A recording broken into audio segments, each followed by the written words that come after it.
So will the meeting please come to order? Welcome to the Metro Council meeting. Today is Tuesday, December the 4th, 2018. We just lit the menorah outside in a city program, so happy Hanukkah. So a little different today. You all can remain standing. You can sit down for just a second. Before we start our proceedings and have the invocation tonight, I want to take a moment of personal privilege. So for the past two meetings, I've discussed the notion of civility within this chamber. Obviously, it is one thing to talk about it. It's another thing to practice it. We had two former leaders pass away in the last week. President George H.W. Bush and Mayor and former Congressman Richard Fulton, both of whom practiced the art of civility and how they led us in their respective capacities. And for that, we are grateful. So a note about President Bush. This came from the Columbus Dispatch. He was the epitome of public service and humility, and his passing late Friday at 94 demands a final measure of appreciation for the many ways he served his country. It was not just that he took on so many roles, but also the way he approached his service in his life, with humility and a gentleness that has been all but lost in today's sharp-edged politics of finger-pointing, opponent-bashing, and unabashed lies. And this from former Mayor Phil Bredesen about former Mayor Richard Fulton. So this is a quote. Richard Fulton embodied the spirit of Nashville at its best.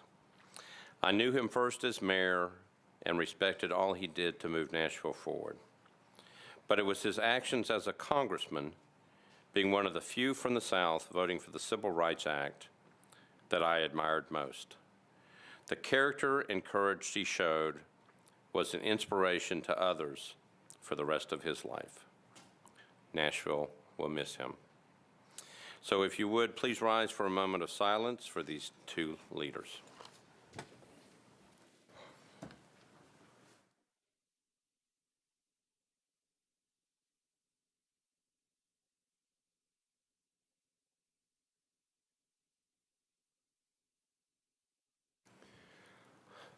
So thank you. If you'll remain standing for the invocation and remain standing for the Pledge of Allegiance, the invocation this evening will be offered by Pastor James J. Green from the Mount Lebanon Missionary Baptist Church. He is a guest of Council Member Tanaka Vercher. Good evening. Let us pray. Dear God, we give thanks for the entire council, especially our council Vercher. We ask your blessings upon the mayor, the vice mayor, and the entire council, and the citizens, all who are here this evening. As it has already been acknowledged, the character of those who have gone on before, we pray for their families, the Fulton family and President Bush's family. For we know that where there is much prayer, there is much power, there is much healing. Dear Heavenly Father, we pray to you on behalf of this great city, as some has called it. We pray for one Nashville, that we would be one. We pray for this nation for such a time as this. Watch over the city, watch over this nation. For we know when you watch, the watchman watch is not in vain. We pray that you would empower each city council, official, employee. We pray that you would give them traveling grace and arriving mercy. We pray that you would bless their families, their coming in and their going out. We pray that you would give them hindsight, insight, and foresight, that they might see the needs of the citizens and that it is their first priority. That they see the needs of the people, that people need equality, understanding, freedom, housing, transportation, health care, justice, education, food to eat, jobs, money, and better wages. We pray that every need be supplied. Bless them with the resources, the relationship, and the prosperity and character that each citizen will have life and have it more abundantly. And that we will have eternal joy in serving. For when we serve, then it will come payday, the big payday, where we will all hear him say, "Servant, well done." I pray, as Jesus prayed in Gethsemane, that we would be as one. I pray as Jonah in the belly of the great creature that God made in the sea. I pray as Jacob prayed and saw the angels ascending and descending from heaven. I pray in the name of the Father, the Son, and the Holy Spirit, that the anointing and the spirit of holiday greetings and giving will be among us. Amen, amen, amen. I pledge allegiance to the The flag flag of the United States of America and for the republic for which it stands, one nation, under God, indivisible, with liberty and justice for all. Thank you. You may be seated. Without objection, we will suspend the calling the roll and ask the clerk to record the names of those members present throughout the meeting. Is there a motion for the minutes from the meeting on November 20th, 2018? It's been properly seconded. Without objection, the minutes of the meeting will stand approved as written. Members of the council, ladies and gentlemen, from time to time, we have the mayor of Nashville and Davidson County come before us. And if you will, please welcome the Honorable David Riley, the mayor of Nashville, to the floor to address the body.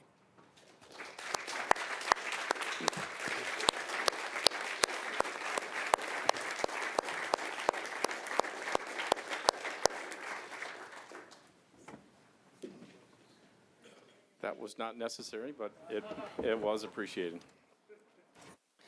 Good evening, members of the council and the city of Nashville. Let me start by thanking each and every one of the council members who are here today for their service. I know we don't always necessarily agree on everything, but I want to make sure that you appreciate and understand how much I know that you sacrifice for your families, to be here, and to work hard for the constituents that you represent. Tonight, I'd like to pay tribute to the life of Mayor Richard Fulton, who died last Wednesday, November 28th, at the age of 91.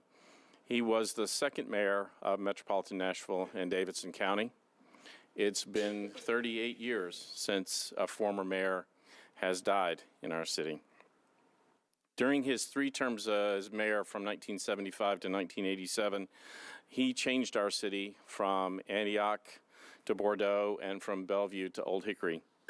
He does some things that most everybody knows in our city. We didn't have a convention center downtown before he was mayor. We didn't have a riverfront park. He is responsible for those 2 things happening. But he also does some things that are not quite as well known.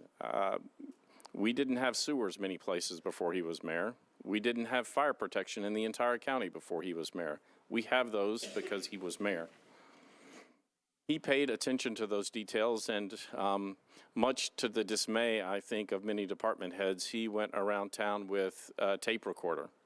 And as he saw things that needed to be fixed, he made note of it, returned to the office, and department heads learned very quickly both what needed to be fixed and the urgency of getting it done. He saw a big picture for Nashville, and he knew that making Lower Broad and 2nd Avenue a more inviting place was critical to the success of the city. Without improvements there, people wouldn't come to Nashville. The Nashville that we see today is certainly in great part due to the work that he did as mayor over 12 years, and will always be in his debt for that. And frankly, that alone would rank him in the very top of all Nashvillians in terms of what people have done in our community in the past. But even before he was elected mayor, he proved himself as a unique Nashvilleian, one who should be held in high regard forever. As a congressman, he was elected in 1962 for his very first term. And he had the political courage to take some very important votes. In his first term as a congressman, he was one of, I believe, 3 Southerners to vote for the Civil Rights Act. He had been elected once. And in his campaign for re-election in 1964, it was the critical issue. Go pick up a paper from 1964 and see how people came after him for that vote. He then voted in the next term for the Voting Rights Act of 1965. And if we look back at the history of our state and our region, it's not without pain. We had many people in our region, in our state, who were violently opposed to these changes. He was a man who voted to expand freedom, not restrict it. He voted to include more people in the work of democracy rather than exclude them. He voted to fulfill the promise of America, not deny it, although it had been denied to many in our city for very long. Only a man of strong conviction and courage would have stood so tall. I was a small child when Congressman Fulton was taking these votes. Only Councilman Kendall and I remember the days. Correct? By the time I reached college age, I had a personal interaction with Mayor Fulton. He offered me the opportunity to get my first experience in government as an intern in the mayor's office two summers, 1982 and 1983. And I'll never forget everything I learned about the importance of commitment to the city and what he demonstrated in the mayor's office every day. And I'll never forget the example that Mayor Fulton set for all of us, that he loved the city. He never stopped working for it. He never stopped trying to make it available, the dream of Nashville available to everyone who lived here. Thank you, Mayor Richard Fulton, for setting such a high mark to which each and every one of us can aim. Nashville is a better place because of you. Thank you.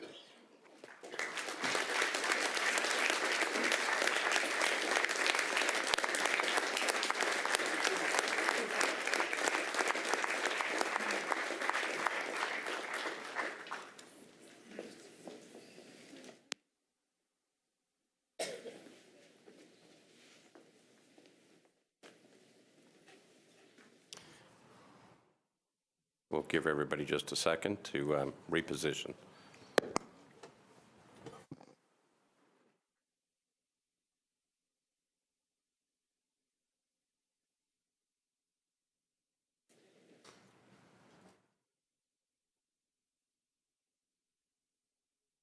Okay, we're all set. Madam Clerk, you good? Okay. So before we get to reports from committees other than with legislation, we do have 3 pieces of good news. So we have a new employee in our office, Maria Neff Calder, who is standing over here.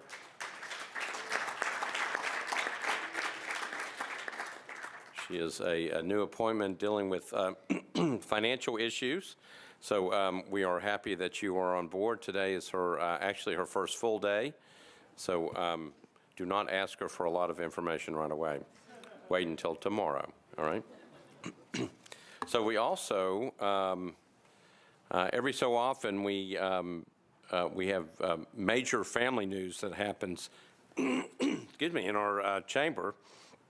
And if you have not noticed that we have a very decorated desk over on the right side of the chamber, our District 20 council member, Mary Carolyn Roberts, got married several weeks ago, And so we should appreciate that.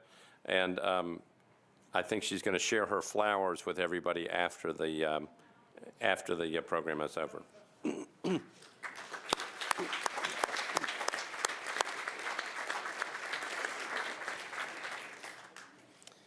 And then the third bit of information that I need to pass along, I will defer to Councilmember Colby Sledge for some additional information. Thank you, Mr. Vice Mayor. And thanks to many of you who have offered kind words. My wife, Lindsay Harris, and I are expecting our first child, a boy, in March. So thank you all for all your... Thank you, Vice Mayor. So lots of good information, good news prior to the holidays.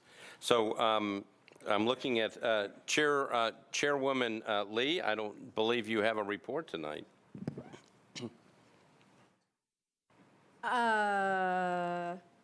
Sir?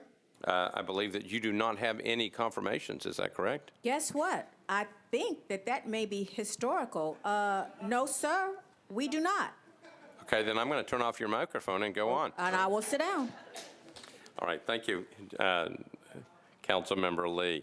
So we are now on to committee reports on matters other than legislation.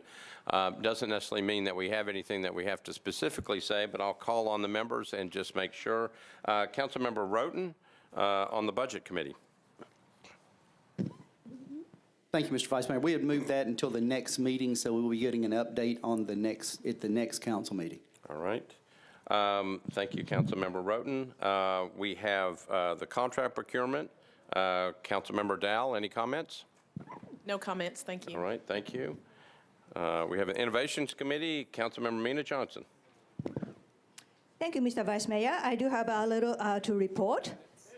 First of all, I would like to thank our committee members for reaching out to me and other committee members, because Nashville, they do have lots of innovative ideas. So the minute I was appointed to the chair of this committee, I've got flooded by email. So I'm trying to get back to eager community members, and they will hear from us pretty soon. So as a committee, we had Innovation Committee's meeting in October. Prior to that, entrepreneur organization was reached out to me via Vice Mayor, so we had opportunity to talk about their very innovative idea. As a matter of fact, the entrepreneur organization actually suggested 38 innovative ideas to prior administration. So I'm not going to go any 38, but it's area of traffic, transportation, and infrastructure, area of connectivity and efficiency, government, technology, education, development and growth, creativity and inclusion.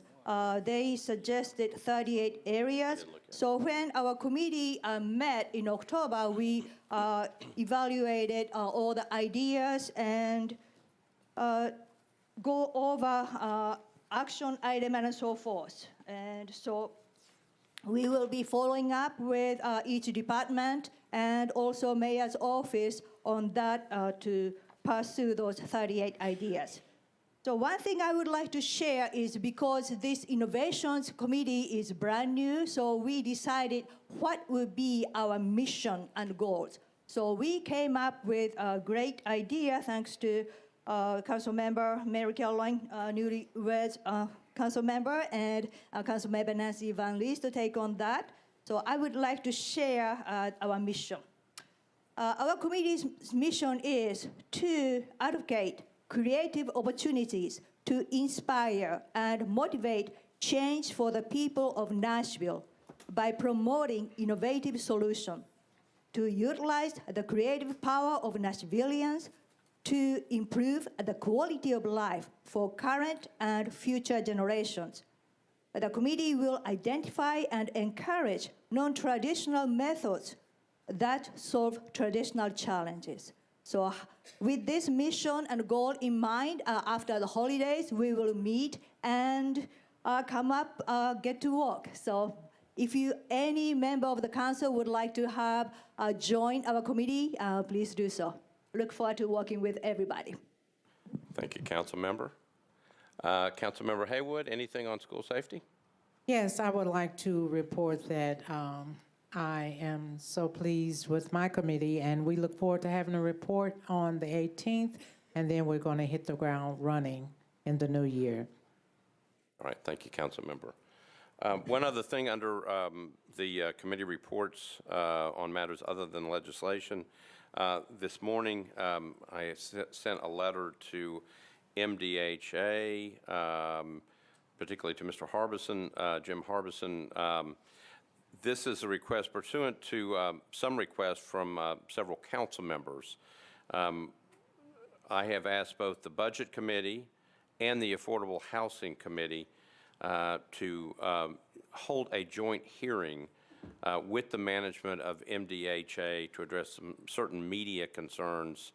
Actually, they were specifically addressed in the media, concerns about that particular organization. So I'm asking the chairs of both those committees to actually get together, come up with a time.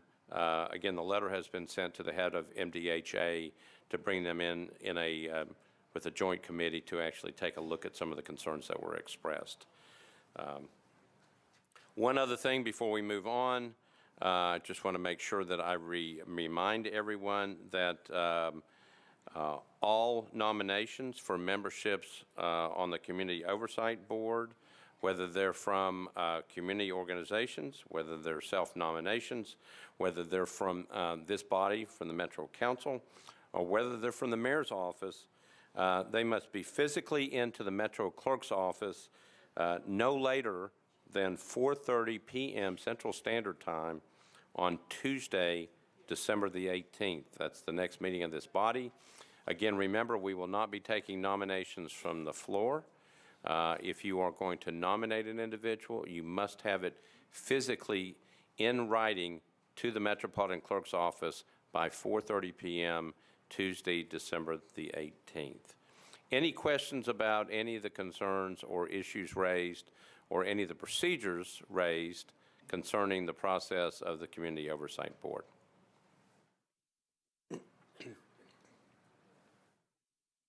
All right, seeing none, Councilmember Hastings. Yes, Mr. President. I just asked a question to legal.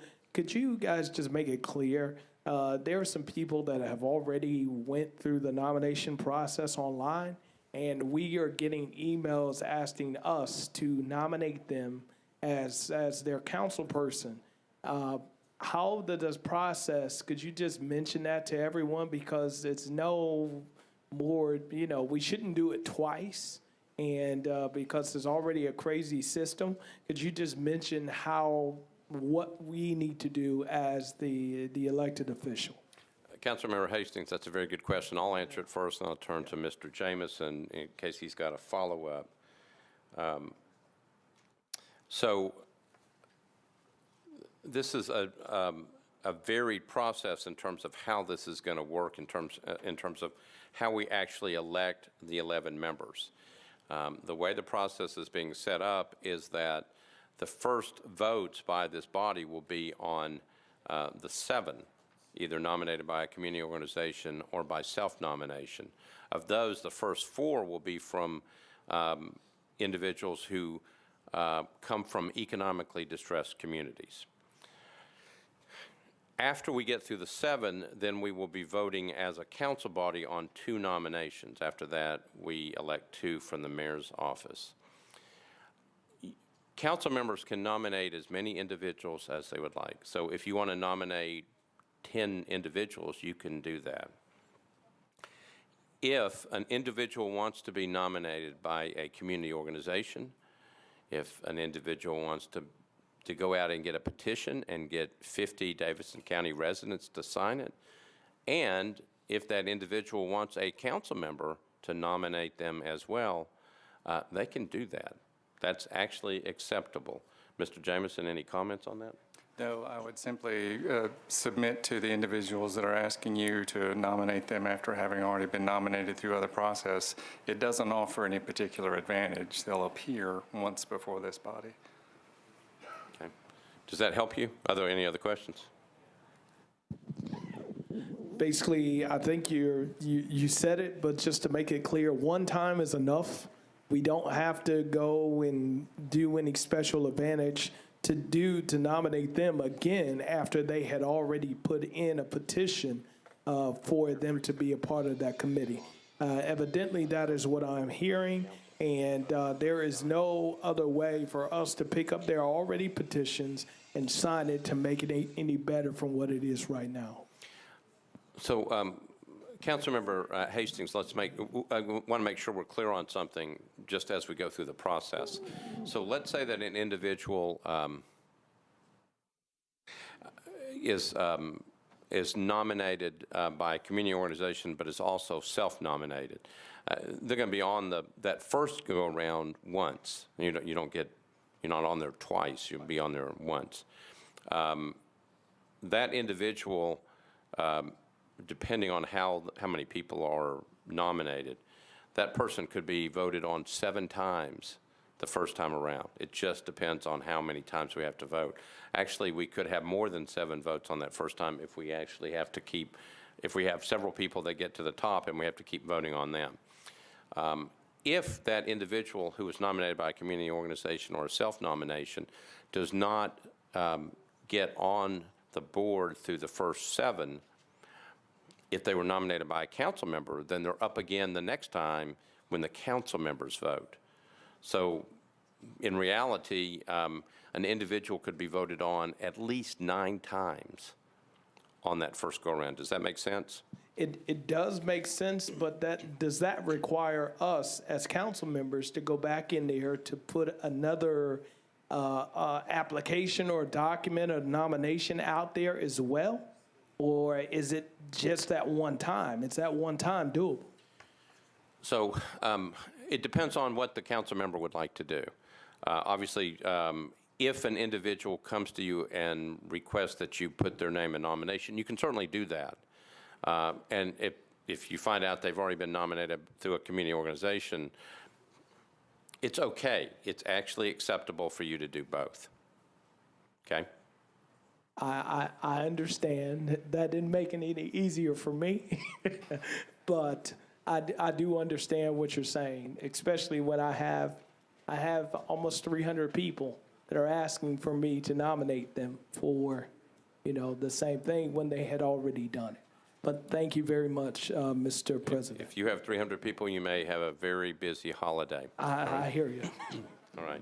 So I'm going to get to the rest of the questions. I will say that we are open for questions now. This is, I would tell members of the council, and we tried to stress this last time, this is a very important process. Many organizations are watching how we proceed. There's a lot of activity around this. So again, we want to make sure you get all your questions answered. This is an extremely important process that we're getting ready to go through. Councilmember Hurt. Thank you, Mr. Vice Mayor. Likewise, I'd want to know how many times can a community organization submit a nominee? So Councilmember Hurt, if you're asking, can they submit? More than one. More than one? Yes, they can. There are no restrictions in the charter amendment that says they're limited to one. They can submit as many nominations as they would like. Okay. Councilmember Vercher. Thank you, Vice Mayor. I believe I'm clear on the process, but you can tell me if this question is out of order. Can we be informed as to how many applications we've received thus far? So, Madam Clerk, I'm happy to answer that question because I think I know the answer.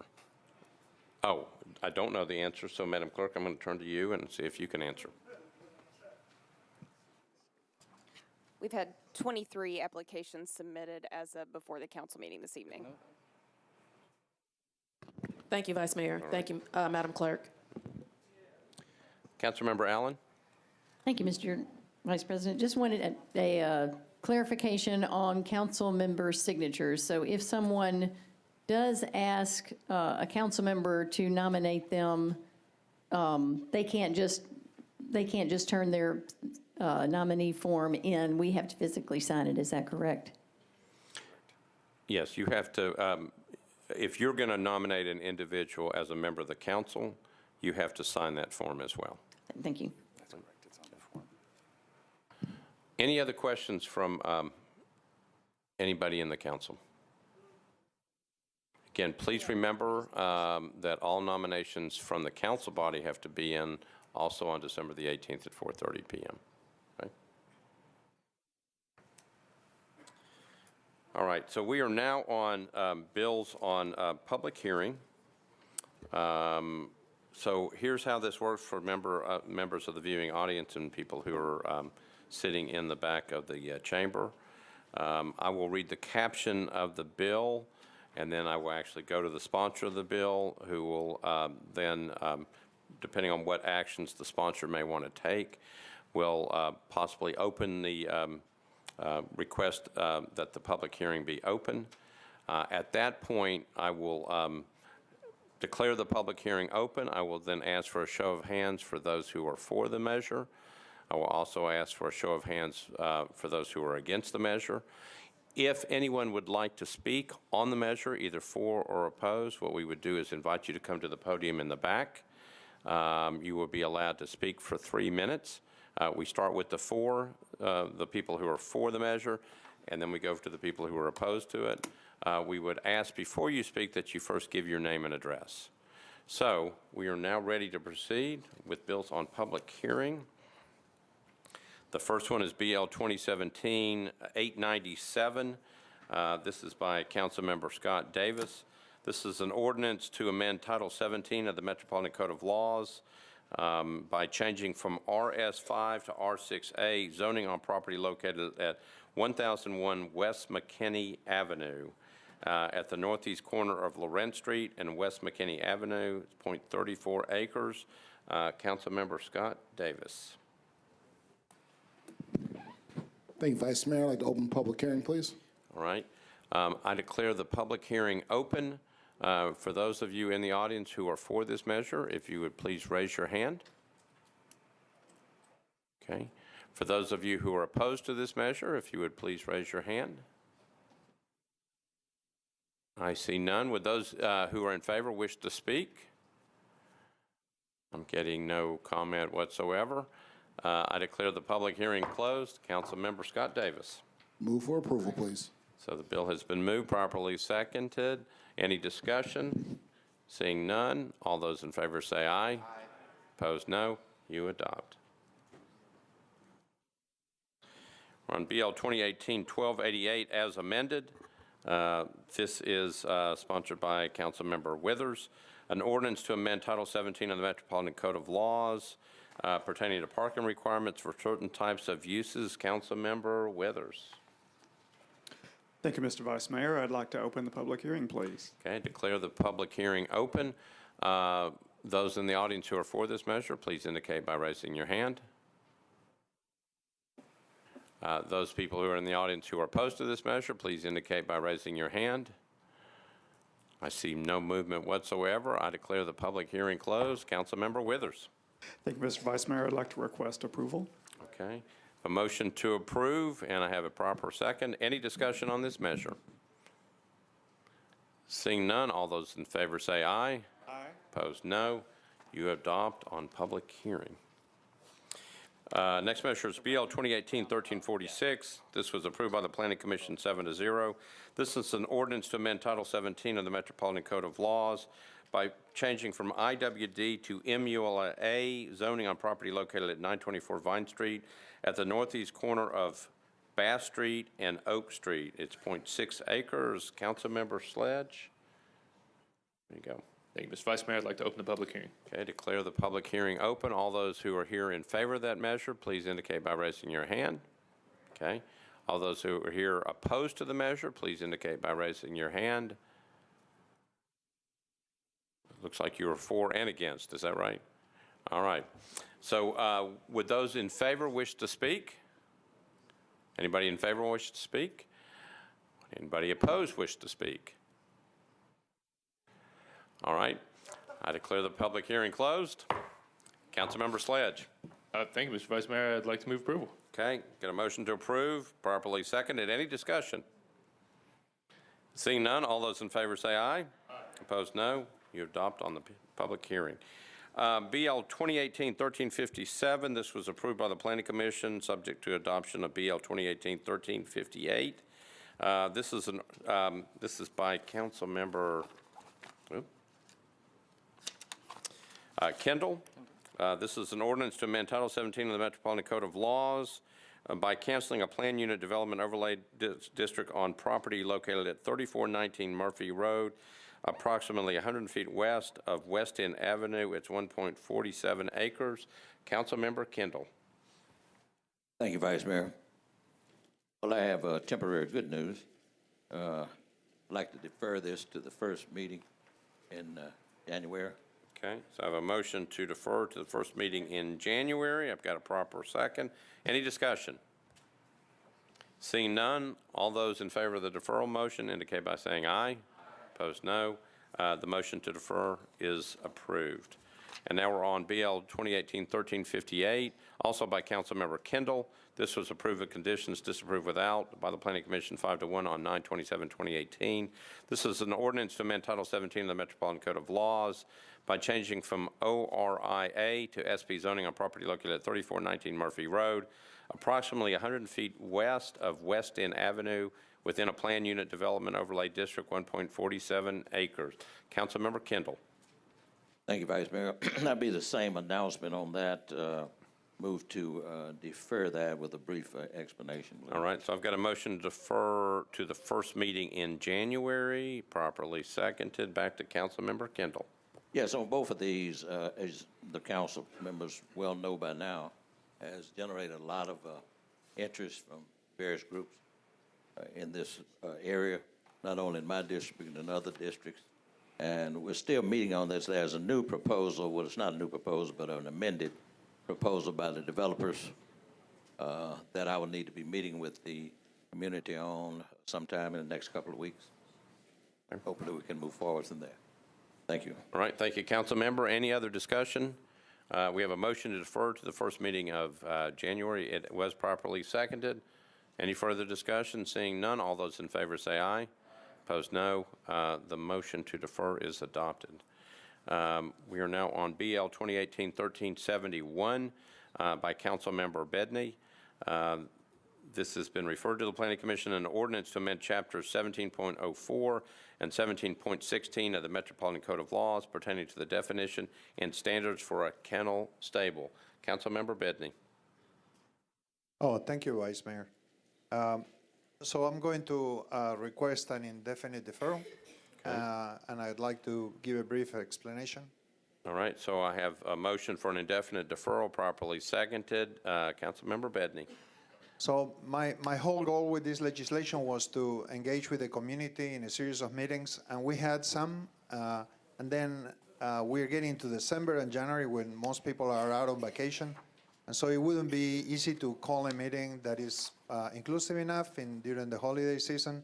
So I decided to do an indefinite deferral so I can have time to call a meeting perhaps in January when people are back in town and be able to get some more what the staff has been able to develop with the community and see if that's something that works for them. So again, I repeat for people that are watching, the original legislation that you guys saw, that was quote unquote a placeholder, just something to start the conversation, but it's not going to be like that at the end whatsoever. So please don't worry about it. I'm not trying to eliminate properties that are bigger than 10 acres or whatever. It's just an effort to have a conversation about it.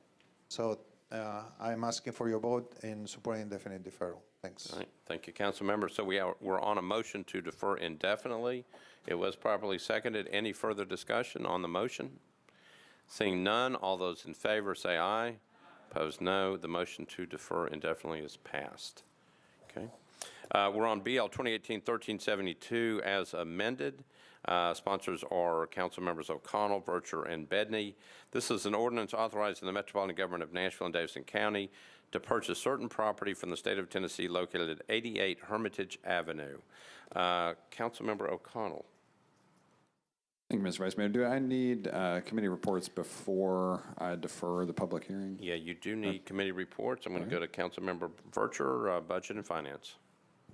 Thank you, Vice Mayor. Budget and Finance recommended approval, 10-4, 0 against. Okay, Councilmember Bedney, Planning. Planning recommended deferral to the first meeting in March, 10-4-0 against. All right, thank you. And Councilmember Glover. Thank you, Vice Mayor. At the request of the sponsor, we also approved a deferral 7-0 until the first meeting in March. All right, thank you. Councilmember O'Connell. Thank you, Mr. Vice Mayor. Do you mind? I'd like to defer the public hearing as well as the bill to the first meeting in March with I'd like to move to do that with a brief explanation. All right, so I have a motion to defer to the first meeting in March, properly seconded. Back to you, Councilmember O'Connell. Thank you, Mr. Vice Mayor. This one, members might recall that we had an option to acquire this piece of property from the state of Tennessee. And basically, we had some complications related to timing. One, a transition in administrations. Two, I believe the option technically expired. So we are effectively waiting for more information from the state to see if that option gets renewed, effectively under the same terms that this was happening.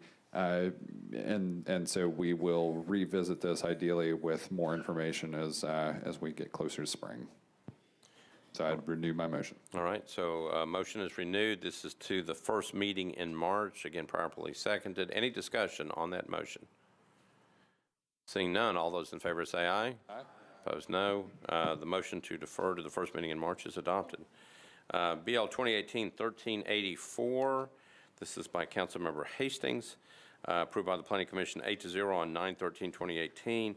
Ordinance to amend Title 17 of the Metropolitan Code of Laws by changing from IWD to MULA, zoning on properties located at 1110, 1112 Baptist Rural Center Drive, 1100, 1111, and 1115 Spurgeon Avenue, Victoria Avenue unnumbered, and Spurgeon Avenue unnumbered approximately 475 feet southeast of Vashti Street, which is 1.76 acres. Councilmember Hastings. Thank you again, Mr. President. We'd like to open the public hearing. All right. I'm going to open the public hearing, declare the public hearing open. All those who are here in favor of this measure, please indicate by raising their hand. Okay, I see one in the back. All those who are here opposed to the measure, please indicate by raising your hand. I see none. Would those in favor wish to speak? Okay, got a big shake of the hand. So I declare the public hearing closed. Councilmember Hastings. Yes, Mr. President, would like to move for approval. Okay, I have a motion to approve on public hearing, properly seconded. Any discussion on this? Seeing none, all those in favor say aye. Opposed, no. The bill is passed on public hearing. All right, BL 2018-1393, Councilmember Kendall, approved by the Planning Commission 8-0 on 9/13/2018. This is an ordinance to amend Title 17 of the Metropolitan Code of Laws by changing from RS5 to MULA, zoning on properties located at 2702, 2704, 2706 Clifton Avenue, 701, 703, 705, and 707 27th Avenue North at the northwest corner of 27th Avenue North and Clifton Avenue. It's 1.0 acres. Councilmember Kendall. Yes, Vice Mayor, I'd like to open the public hearing, please. Okay, declare the public hearing open. Those who are here in favor of this measure, please indicate by raising your hand. See a number of hands in the back. Those who are here who are opposed to this measure, please indicate by raising your hand. Okay, so we have opposition. Those who are in favor, do you wish to speak? If so, please come to the podium. Come on up. And if you would, state your name and address, and you've got 3 minutes. Good evening, Council. This is Pastor Enoch Fuzz. My address, 903 33rd Avenue, know it. Since I only have 3 minutes, I don't have the time to praise and thank all of you for this hard work you do and giving your time like this. But I remember Willis McAllister, who was on council years ago. One night I was doing my prayers because the crime was so bad in my neighborhood. I've been there since 1975 at Corinthian Baptist Church. The crime was really terrible, and I was praying and said, Lord, help us with this. And the next day, I was invited to a meeting that showed how Preston Taylor would be a Hope 6 project. After that was done, that beautiful development was done, Department of Justice put out a grant proposal to reduce crime. The crime had gone down so low in that community that it no longer qualified for those grants. And we saw those kind of solutions replay itself throughout this city where we did these type of Hope 6 projects. I was so happy when I saw what was happening on Clifton Avenue. I thought back to Preston Taylor. I said, this is going to stop a lot of that crime. Do you know how many killings happened there? But at Joe Johnston Apartments, I know the lady who gave the testimony. Since we've been here, we used to have a killing almost every month. We've only had one in 10 years. What's going to happen on Clifton Avenue is going to transform that community, and it's going to take the weight off of police who had neighborhoods where they were afraid to go. We need this development. The developer has made himself known in the community. He did everything we asked to go meet people. Mr. Kendall is dedicated to that community. We need this. It's going to improve the entire city of Nashville. It's going to improve my community. I have people who live there who are afraid to go outside. There are folk who are afraid to come in the community. You ought not have to be afraid to go anywhere in Nashville. So I hope that this council will see that kind of vision, see what these kind of developments have helped to eliminate.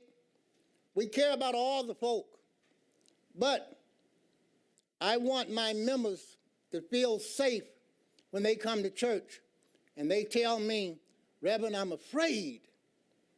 We have to take that as the priority. Folks should not be afraid to go to church. They should not have to lock themselves in the church afraid of what's on the streets. That's going to help this community. I know some people may be against it. What's that noise? Pastor Fuzz, that's the noise that tells you that you need to sit down. Well, you need to use your gavel, man. Thank you.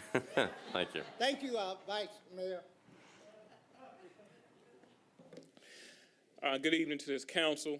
I'm Jamie Isabel, 4322 Hardin Pike. I sit where you sit, and I understand decisions that each one of you will make, and I understand the impact of each one of you and what you do in the community. It's very interesting here. If you're a district council person, if you had the opportunity to go from A, B, C, and do the steps of rezoning property, do the steps of introducing to the community, do the steps of introducing to development, it's all part of the major program to make it happen. And I've got to commend the councilman, Ed Kendall, for going the extra mile of making this happen. We had community meetings, we met with planning, and we met with leaders in the community, stakeholders, to make this happen. Everyone was supportive, and I appreciate those who's against it because it made this better. This is the first private mixed income development in the city of Nashville. We didn't ask for any tax increment financing.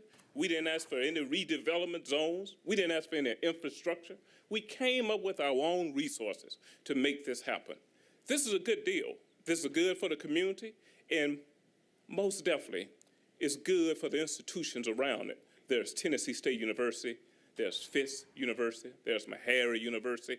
All this is part of this area. This is truly a good development, and I ask you guys to please support it. And again, I want to thank the councilman for going the extra mile for putting this together. Thank you, and you guys have a good evening. Thank you. Anybody else wish to speak in favor of the measure? All right, seeing none, anybody wish to speak in opposition to the matter, if you would, please come to the podium. And if anybody else wants to speak, if you'll line up, that'd be great. 724 26th Avenue North, a little bit closer than these guys. I'm gonna start off with that's wrong, that's wrong, that's wrong. You come to my door, I'm floored. I'm simply floored by you not stopping. If it's people that's involved, then you deal with the people, but let the people lay. Deal with it while they lay. Why you deal with it while they eating? Why you deal with it while it's opportunity? Why you deal with it while people have possessions and livelihoods? I'm here with people who say no, because it's wrong, wrong, wrong. I don't care how long it takes to develop anything. If you don't come to my door, if you don't come to me while I lay and while I wake up to an opportunity, don't come at all. 724 26th Avenue North, a little bit closer. Hi, my name is Tanya Wade Mood, and I live on 26th Avenue North, and I've been there over 20 years. And I have a community petition here from people who've signed in our area, in our community, 75 people who signed it, that is against this. Now, on Clifton, they've taken one side of Clifton, that's enough. They want to bring it down into our neighborhood. We need affordable homes in our neighborhood. And it's not just in our area, it's all over Nashville. Where are the affordable homes? All of these people are being kicked out, put out of their homes. You bringing in these high-priced condos / apartments. The average person can't afford that. God forbid they have kids. What are they going to do? Now they got to try to find out where are these other programs that's going to help them survive. Make sure they're not starving. Make sure their kids are not hungry. We don't need all of that. It's enough in here. It's enough. They got Charlotte. They got all down Charlotte. They got out there by Walmart. Come on now, that's enough. They tearing our neighborhoods down to what? We can't live like that. What you gonna do, increase the population of the people living on the street? You're trying to decrease that, you're increasing it. People can't afford this high-priced condos. We don't need that, and we don't want no more in our neighborhood. That's enough. Put affordable homes in our neighborhood. You might be next. And God forbid that they building these 3 levels, 4-level homes, 3 to 5 years, you have a medical problem. You can't go up and down your stairs. Now you're looking for a 1-level house. What are you gonna do? Now you're gonna try to go find some land somewhere else and build something? Come on. We don't have to wait until then. We need to do this now. We need low-income people, affordable homes for people to live. You're kicking people out. You're hurting people. And you all don't even realize it's like some people don't even care. I care. That's why I'm here. That's why me and my husband did this petition. We walked around our neighborhood, got it signed. Because we care about other people, not just ourselves. And it's not all about making money. Money is not everything. A life is more important than money. And y'all need to wake up and see that.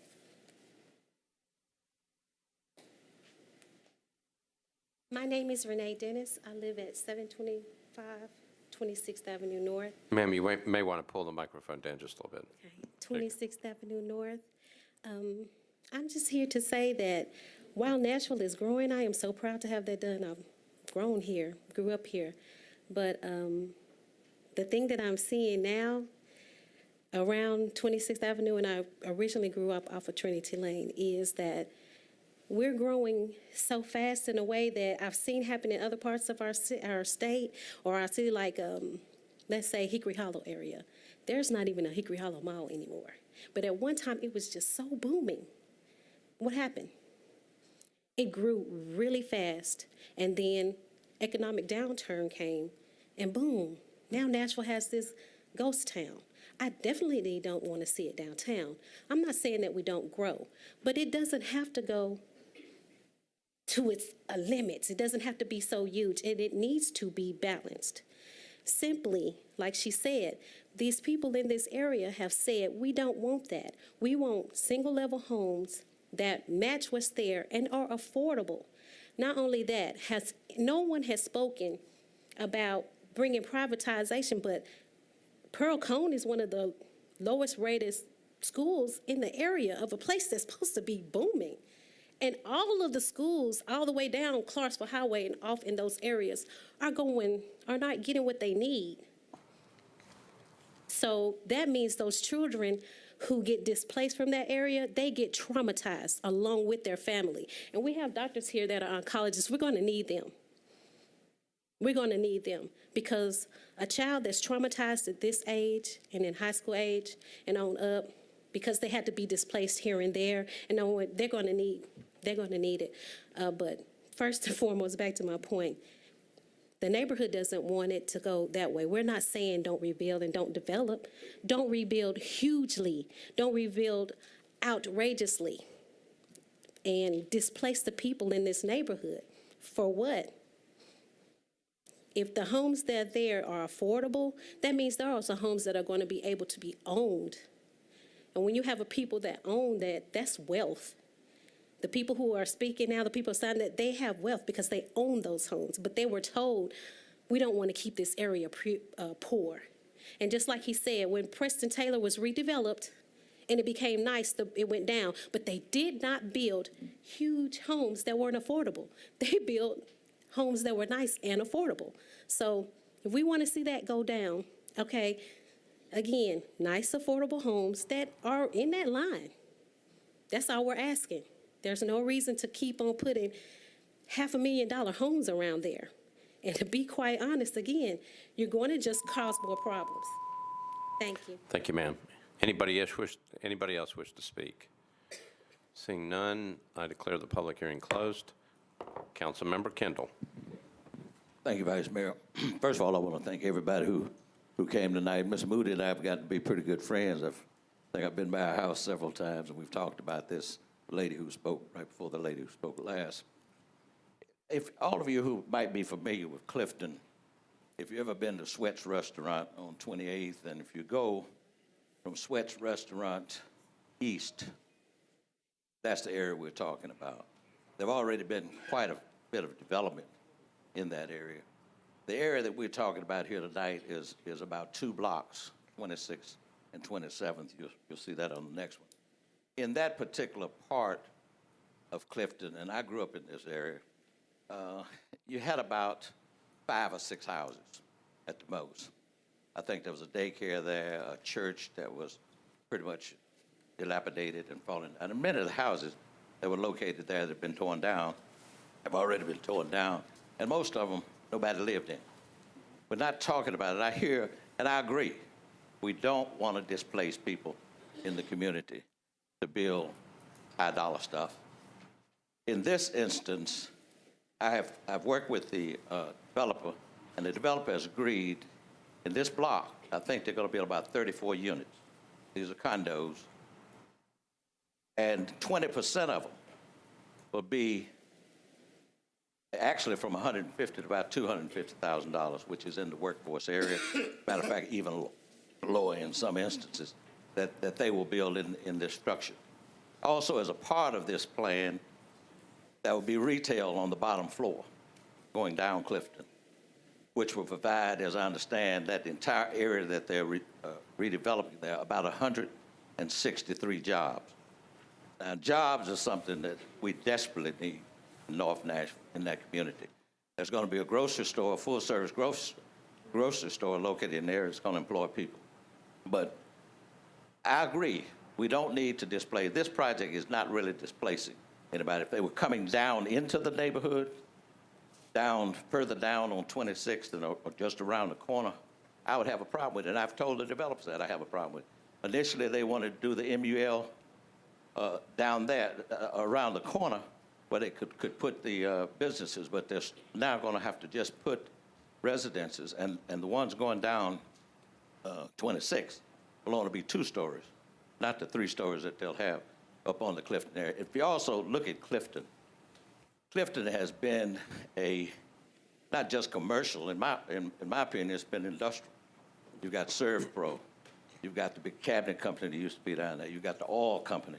All of that. I mean, you know, it's not a residential area in the context that most of us think about it. I'm certainly one of the strongest people, I think, to talk about affordable housing. Every project I've ever brought before this council, I pretty much insist that the developers put affordable housing in the project. I think putting 20% in a project like this It's unusual. You know, developers don't want to do that. But I ask you to support this. I think in the long run, the people in that area will appreciate it. So Councilman Kendall, you are moving for passage? I am. Okay. I've got a motion for passage properly seconded. Any discussion on this measure? Seeing none, all those in favor say aye. Opposed, no. This measure is passed on public hearing. All right, we're now on BL 2018-1394, also by Councilmember Kendall. This was approved by the Planning Commission 7-0 on 9/27/2018. Ordinance to amend Title 17 of the Metropolitan Code of Laws by changing from RS5 and IR to MULA and RM20A. Zoning on properties located at 707, 709, 711, 715, 717, 26th Avenue North, 2600, 2604, and 2606. Clifton Avenue at the northwest corner of 26th Avenue North and Clifton Avenue, 1.39 acres. Councilmember Kendall. Open public hearing, please. Okay, declare the public hearing open. Those folks in the audience who are here in support of this measure, please indicate by raising your hand. Those individuals who are here in opposition to the measure, please indicate by raising your hand. All right. Those who wish to speak in favor of the measure, please come to the podium if you would like to speak. I see no one moving towards the podium. Anyone in opposition wish to come to the podium and speak? Yes, ma'am. Again, name and address, and you got 3 minutes. Excuse me. Again, my name is Tanya Wade Moody, and I live on 26th Avenue North. And I disagree with what he just said because, like I said, we need affordable homes in our area. You know, just like she said, a lot of people have already been displaced. Where are these people going? And he's talking about 20% is going to be affordable homes. 20% is nothing.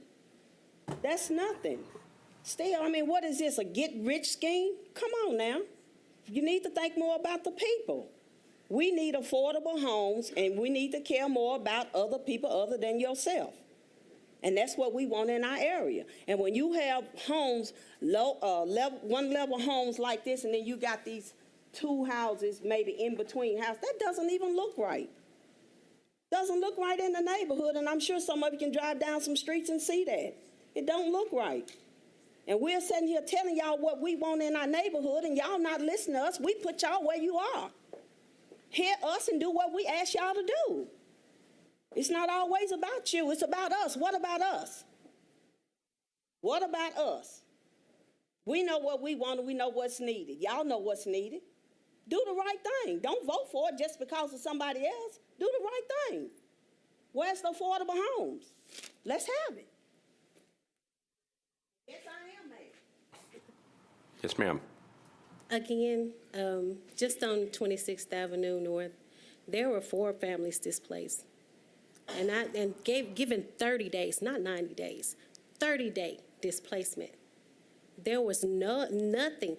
I appreciate that they came up with funding of their own, and it didn't cost taxpayers or anything that we know of. But what it did cost was the people who got put out. Miss Pebbles up the street, one day she was like, where am I going to go? Because she was disabled. She had to live with her mother, her father. They were displaced. I don't know where they went. But there were children there, too. And the displacement thing, it's not something you're unaware of or it's just a smaller part. If you displace 20 families, it matters. And bottom line, it will affect not only us in this area, but everyone in Nashville, in Davidson County. It will affect you one way or the other when people are displaced. Like she said, there are either going to be people who are homeless or areas where they are pushed because they are low income or needy, and especially our seniors and our children. That's an area that has 3 colleges around it. When you graduate from college, you're not going to be able to buy a home there if they keep what they're going. You know, they keep it where they're going. And not only that, when they're living around there, how are you going to get... Long story short, again, displacing people and not recognizing the people who already live there and what they want is not a good thing. Not only that, building homes that are way overpriced in one area, it is not sustainable anywhere. People anywhere in any other city, and this is Nashville. All I say is this: don't sell us out to any company. Demand a lot more. Demand green, sustainable, and these jobs. They better not any of them be paying the minimum amount of wages that a person has to pay. They need to be way and above, or we don't allow them in Davidson County, right? Am I not right?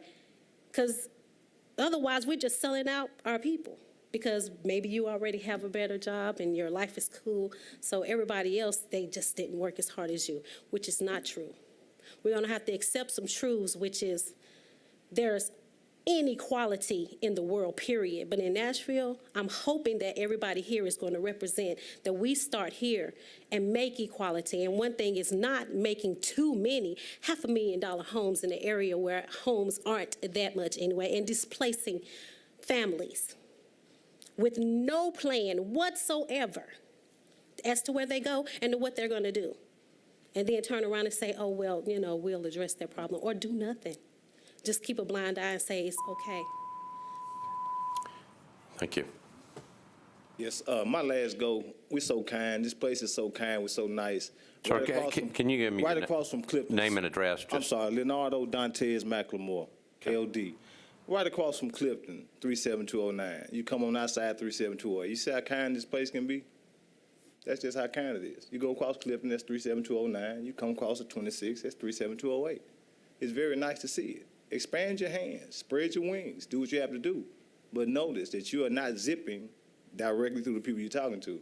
You talk to somebody from 33rd, you talk to somebody from Harding. Nobody from 37209 is here. Spread your wings, though. Be kind. Thank you.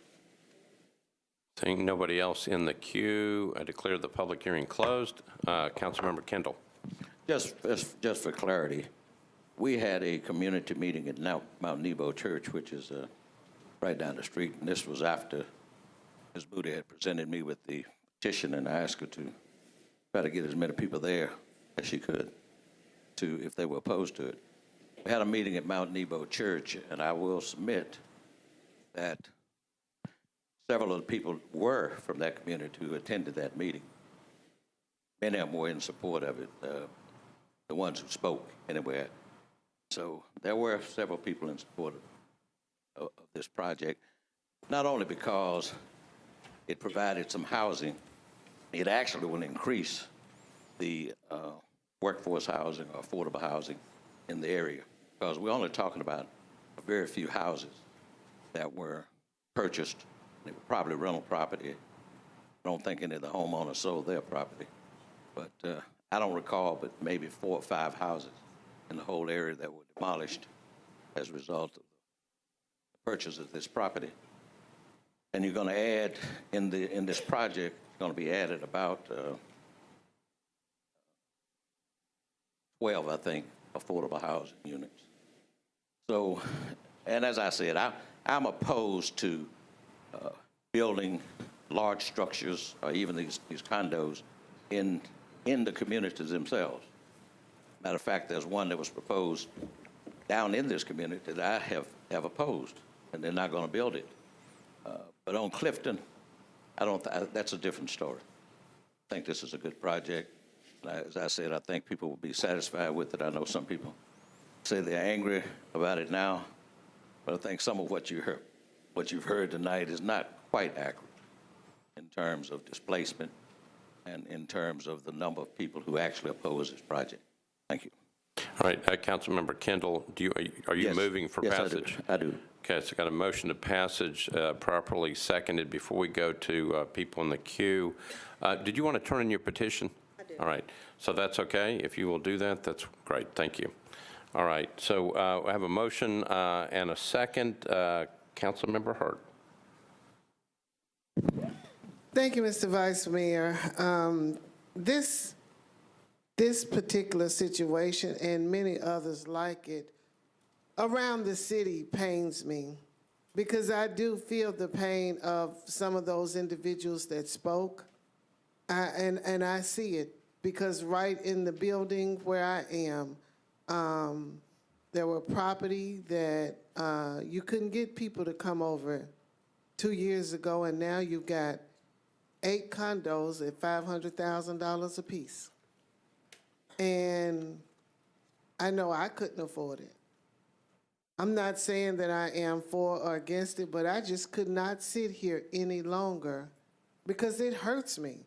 It hurts me to have to vote against or vote for when I know that it is going to hurt people either way that we vote.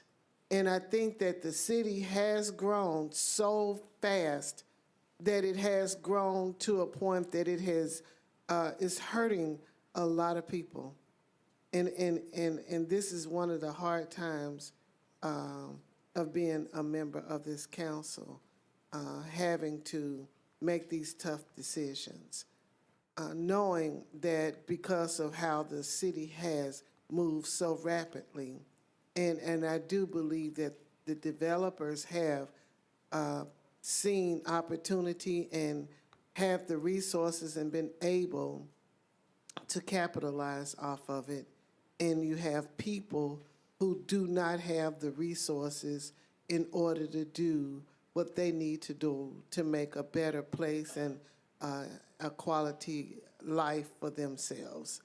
And I'm just taking this time and this privilege just to acknowledge those individuals and let them know that they are being heard, even though the vote may not be able to go in their favor, but to let them know that they are heard. And I do believe that the councilman also, because he's been in that community for his lifetime. And the mayor spoke just a moments ago about how he and Councilman Kendall were here when our Mayor Fulton was in office. And for him to see it, I just feel for him right along as I do with the people. Thank you. All right, thank you. Thank you, Councilmember. Councilmember Mendez. Thank you, Mr. Vice Mayor. Along the same lines as my colleague to the right here, I want to acknowledge the situation. This is the front lines of what Nashville faces day in and day out. We talk about wanting to increase density along major transit corridors while protecting neighborhoods.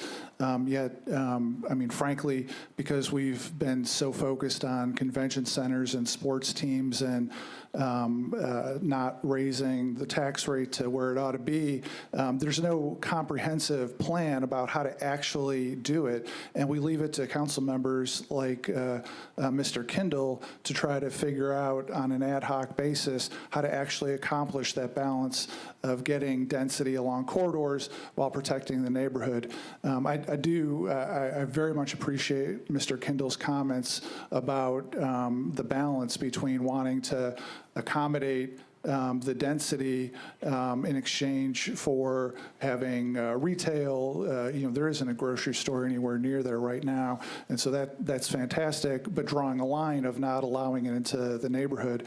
I think we can all see, though, when the neighbors can talk about naming the name of a person that's disappeared on them because they lost their house. That's not a unique characteristic, and these people haven't disappeared off the planet. They're somewhere. Neighbors don't know anymore. But you can see where the fear of the neighbors would be that it's not going to get contained to the corridor. And that's because from a policy point of view, as a city, we put more energy into figuring out what we're going to do about sports teams and stadiums and convention centers than we do about this nuts and bolts, unsexy, hard work of figuring out how to get density there. I want to just end by acknowledging again the neighbors who came to speak and also the difficulty of individual council members like Mr. Kendall having to work his rear end off to be the guy, the person who coordinates what the policy for the city is going to be along a major corridor. Thanks. Thank you, Councilmember. Councilmember Hastings. Thanks again, Mr. Vice Mayor. I just wanted to stand and Councilman Kendall, for me, standing up, being a district council member within the urban corridor. I grew up in that area that they're speaking about. I also went to, I'm a graduate of Pearl Cone High School, which the young lady called out as well. This is something that I have seen the community change over time. And it is a big change, and it's something that I see every day with me living in the corridor of North Nashville, down in the Metro Center area. Over in our area right now, you can't get a home under $450,000, $500,000. Exactly, my next door neighbors. My house, because of my grandparents, they left the house to me, and I'm able to stay in that community. Now, if I was a renter, I couldn't be there. Whoever I was renting from, they have the right to choose on whether to sell or to make me go somewhere else, or either me stay there myself. But thanks be to God, I did have a family that was able to leave something for me and my family. But we do see this, and me being a part of the Affordable Housing Committee here, in the Metropolitan Davidson County, we see that there are issues. And that is one of the things that we can't fix by ourselves. We can't do it alone. One of the things that we see is that there are policies, there are rights for property owners, and then there are also things that we have to look out for other individuals. And then we also have programs or housing development agencies, which is MDHA, that they're trying to do the best that they can do with the large amount of people that have fallen into these cracks and these crevices. We don't have an overall answer. But what we can do is continue to start off other places, like programs, which I was glad to say I was the first to do a pilot program off of West Trinity Lane, which is the apartment cluster that started to accept affordable housing. And the definition of affordable housing to everybody means that a lot of people are looking in the sector of low income. Low income and affordable housing doesn't mix. That definition is somehow screwed. We have to find a way to answer life's questions. And right now, believe it or not, we don't have the answer. We will be working along with our community and our neighbors to figure out the best thing that we can do for our community and for the people that are around us, so that nobody will be left outside and be sleeping in their vehicles, as such as people that I grew up with their 5 kids who lived in a van that they lived in because they were displaced out of a home. Again, we have to find the answer. It's really hard, but we're looking forward to seeing what we can do to answer some of these questions for you. Thank you. Thank you, Councilmember. Councilmember Haywood.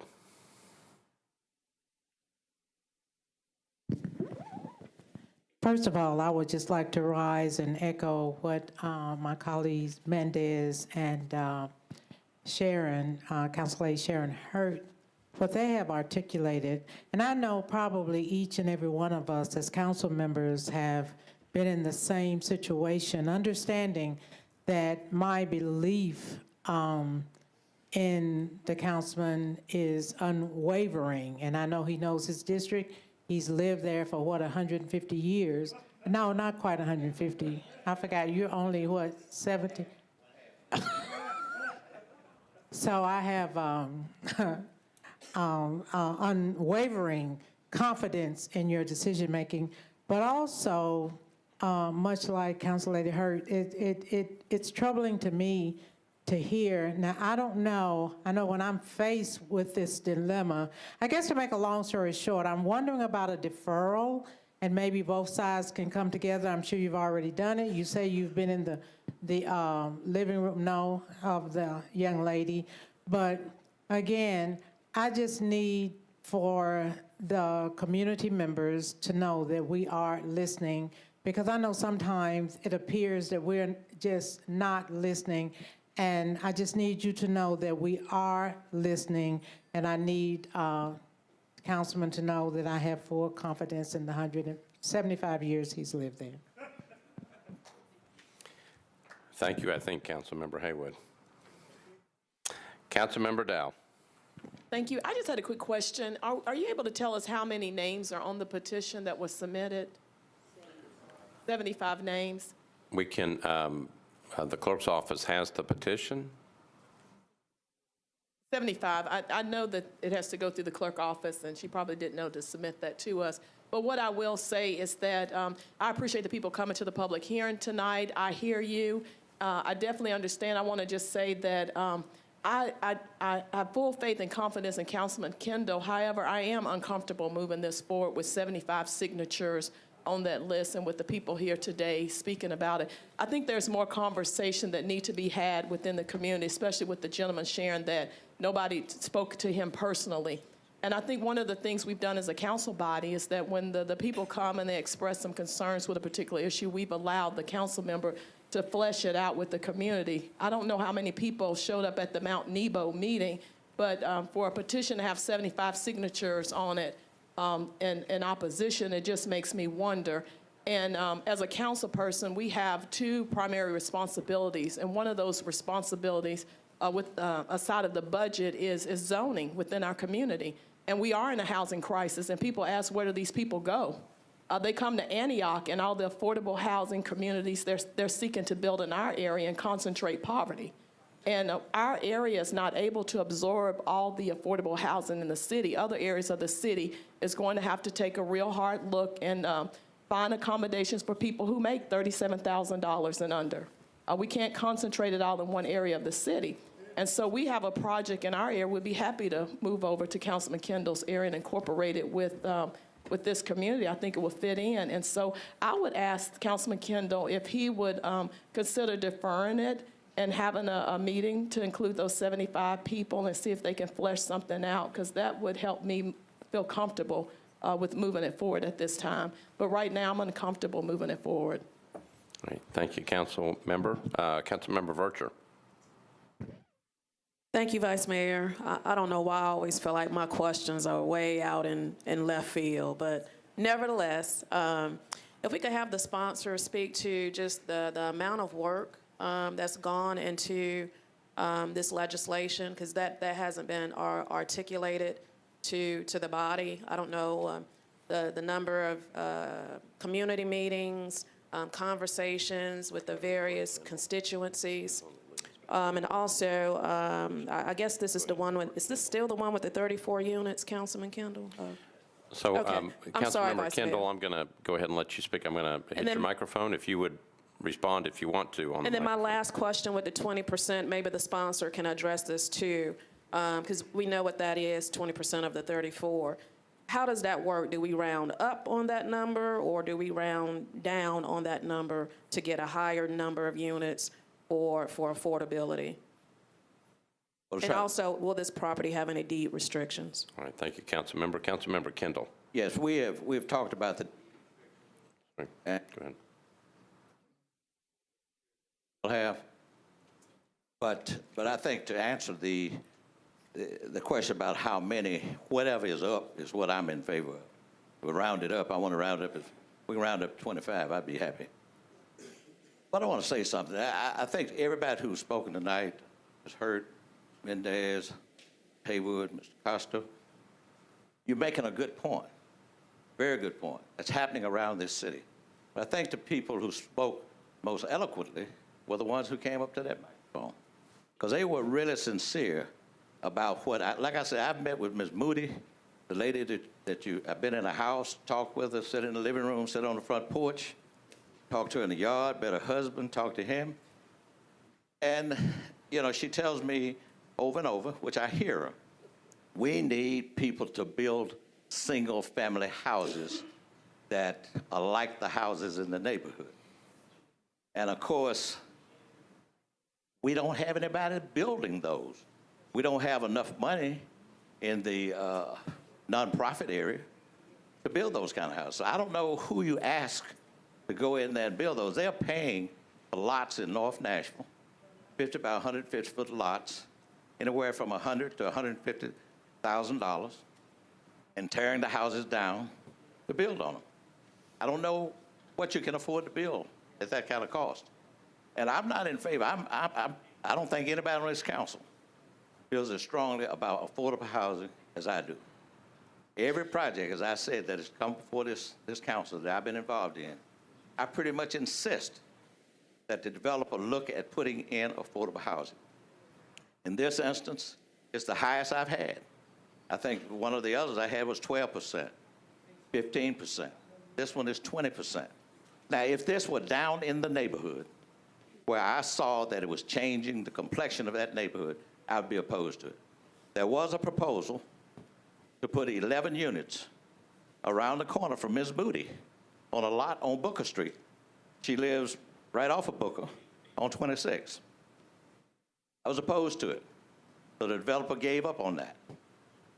There are people who are wanting to come in the neighborhood and displace people with houses. I'm opposed to that. I try to encourage my constituencies. Don't sell your house if you don't have to, because it's going to cost you more to move somewhere else. To try to answer your question, Ms. Tanaka, we had the meeting at Mount Nebo after I saw this petition, and I encouraged Ms. Moody to bring these people. I want to meet them. Now, I did walk around the neighborhood and talk to some of them. And to be very honest with you, some of them didn't know what I was talking about. You know, they said they signed a petition, and they said they understood that they were going to come in and build all this monstrosities up on the corner, and that's what they heard. So that's what they signed a petition on. So I wanted them to come to that meeting. I want to hear from them, too. We had a very robust meeting. That church area was pretty full. It was community leaders. David Sweat, who runs Sweat's Restaurant down there, he was there speaking in favor of it. And he's going to have competition there because they're talking about putting some restaurants type facilities on that block. But I think it would really improve that area. Now, Reverend Fuzz talked about crime in the area. I don't think it's necessarily that area is not unique to crime, but there's a lot of crime. I got a call the other night on Batavia Street. I get calls about that street every day almost, where they're selling drugs. Guy even sent me the video showing where a guy was shooting at another guy, running down the street. I'm looking at people shooting at each other. So there are some areas over there that really need to be improved. I ask you to support this bill. I think it's going to be a good bill in the long run. It's going to provide a lot of jobs. You know, we're never going to be able to afford the kind of houses that everybody here is complaining about unless we got good jobs. I'm not saying that these jobs that are going to be in that neighborhood are going to pay the kind of money where you can afford about a $400,000 house. But it's going to provide some employment for people that don't have employment in the area where I live. And I'm very strongly in favor of that. Thank you. Thank you, Councilmember. Councilmember Swope. Call the question. Okay. Previous question has been called. Do I have a second? Second. All in favor of the previous question, say aye. Aye. Opposed, no. Okay, we are on the bill. So it is BL 2018-13894, again by Councilmember Kendall. We will try a voice vote. All in favor of this measure on public hearing, please say aye. Aye. Opposed, no. You adopt. Just for those in the audience, so this bill was on public hearing. It will come back again, so that was not final passage. All right. Councilmember Dow? To make sure I'm recorded as a no. Okay. All right. Madam Clerk, if you will record Councilmember Dow as a no. All right. All right.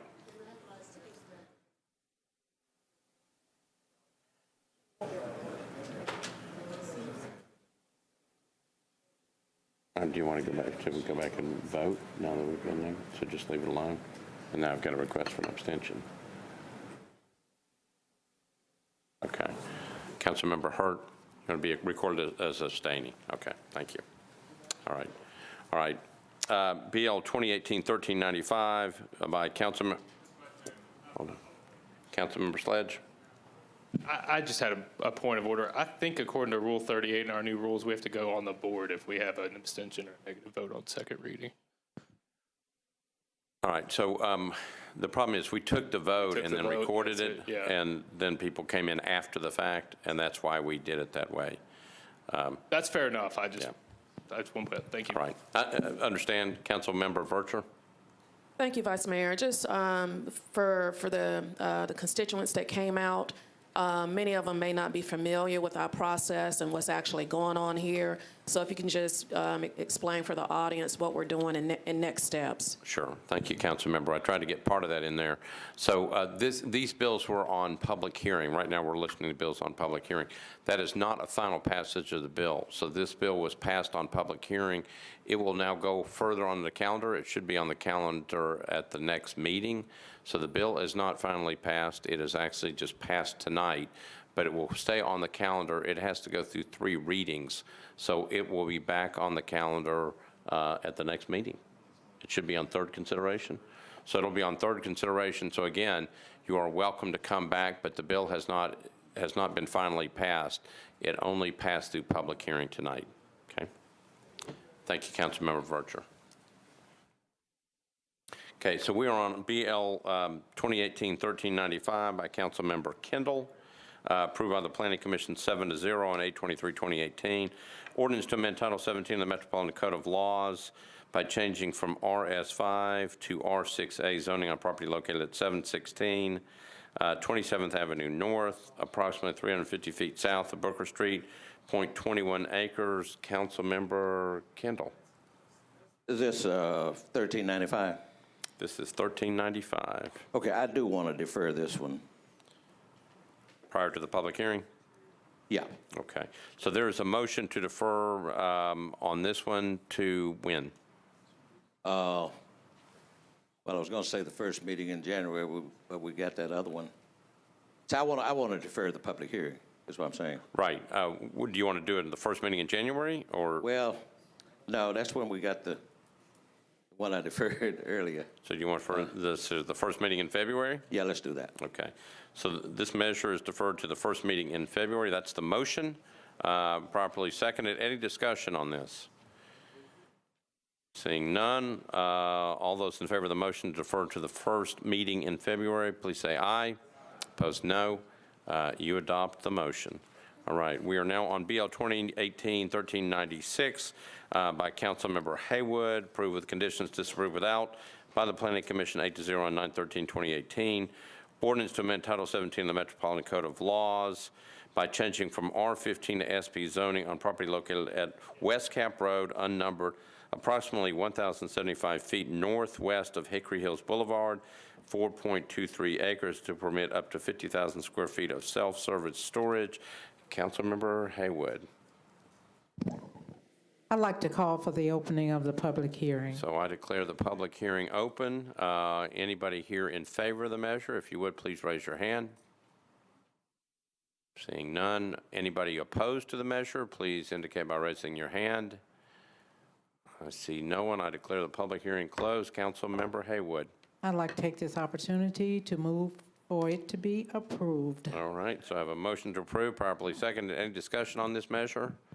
Seeing none, all those in favor say aye. Opposed, no. You adopt on public hearing. Bill 2018-1397 by Councilmember Hall. This was referred to the Planning Commission. Ordinance to amend Title 17 of the Metropolitan Code of Laws by changing from AR2A to RS15 zoning on property located at Ashland City Highway, unnumbered 5.54 acres. Councilmember Hall. Withdraw. Okay, so Councilmember Hall is withdrawing. That's not a motion, so it's just withdrawn. So the bill is withdrawn. Thank you, Councilmember Hall. Bill 2018-1399. This is by Councilmember Bedney. Disapproved by the Planning Commission, 6-1 on 10/11/2018. Ordinance to amend Title 17 of the Metropolitan Code of Laws by changing from AR2A to CS zoning on property located at 1488 and 1492 Bell Road, approximately 820 feet east of Brooksview Estate Drive. This is 6.72 acres. I believe because it's a disapproval, we'll need to see the slides.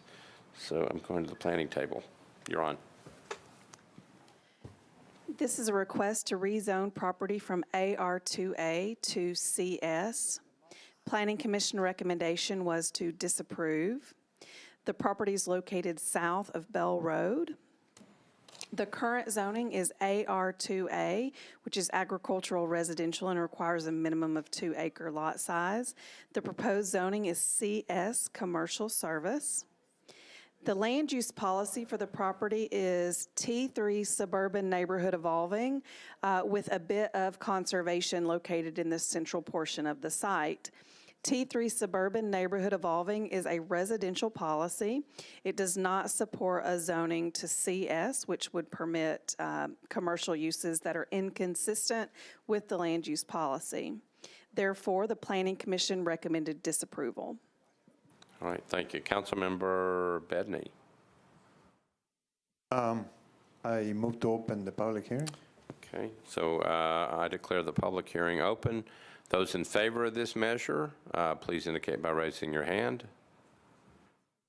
Okay, anyone opposed to this measure, please indicate by raising your hand. Councilmember Bedney, do you see anybody back there? Can't see. Okay. No. So anybody wishing to speak in favor of this measure? See no one coming to the podium, so I declare the public hearing closed. Councilmember Bedney. Yeah, thank you, Vice Mayor. Should I move the amendment first, or? Okay, I want to move an amendment. All right, so I have a motion to amend this measure, properly seconded. Back to Councilmember Bedney to explain the amendment. The amendment is just correcting a spelling issue. Okay, so I have a motion to approve, properly second. Anybody wish to speak on the amendment? Councilmember. All right, so we're back on the motion to approve the amendment. Again, no one wishing to speak. All in favor say aye. Anybody opposed, say no. The amendment passes. You're back on your bill as amended. Councilmember Bedney. Thank you. I wanted to give you guys some background about this. First of all, I want to remind you that the issue here is that the community plan is what was the discrepancy with the proposed design was with the community plan. So I bring that up to your attention because this will happen. I don't move any legislation without having a community meeting. We started working with the people that came to me many months ago to do this, and we couldn't get our staff and then to work together to put a timely community meeting. So there was a delay in setting up that first meeting. Once we were ready to have the meeting, the budget season came in, so there was another delay because we didn't want to have community meetings in the middle of the budget season. So by the time that we had finally had a community meeting, the meeting went very well. The community was in support of what they proposed, mostly because they are proposing micro offices, which is very important in my community where people tend to have to run business from home because they don't have any opportunity to go do their legal business or an accountant or anybody that wants to rent a micro space in our part of the city. There is almost no space to do that. So they were very supportive. The community finally came together to that meeting that was properly advertised on Facebook, on Twitter. We sent letters to people surrounding the space. They said yes to it. So then at that point, I told them, go ahead and file. I always discourage people from filing until we have that community meeting. So they filed, and we came to find out that there was this issue of the community plan. So I told planning, okay, let's have a community plan amendment meeting. They said, well, that will take many months because we don't have the capacity to do that at this point. So I was faced with this situation where I didn't want to punish these people that had gone through everything I asked them to do, knowing that the community plan will be changed, knowing that we had that community meeting and people supported what they proposed. So I decided to go ahead and file, tell them to go ahead and file anyway, and hope that you guys will understand that the community plan will be amended. As a matter of fact, I asked the planning department to go ahead and work on a community plan review for Bell Road because it was created a long time ago when the situation in our area was very different.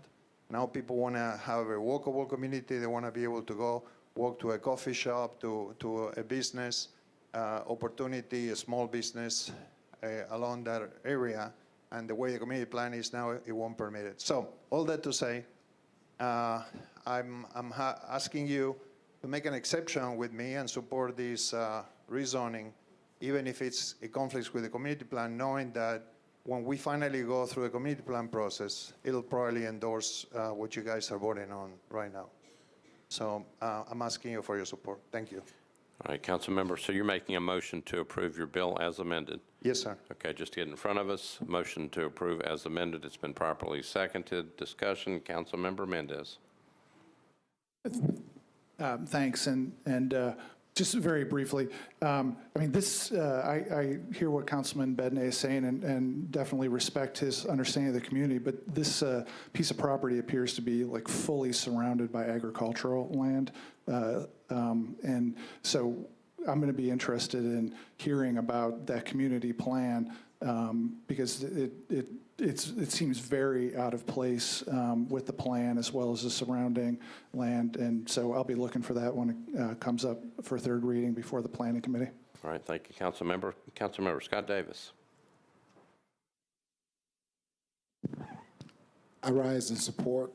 The councilman has worked very hard. I am familiar with a couple of the parties involved, and they live in the East Nashville area and working on this project.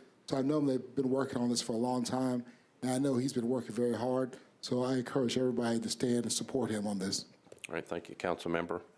Nobody else in the queue. I have a motion to approve as amended. All in favor say aye.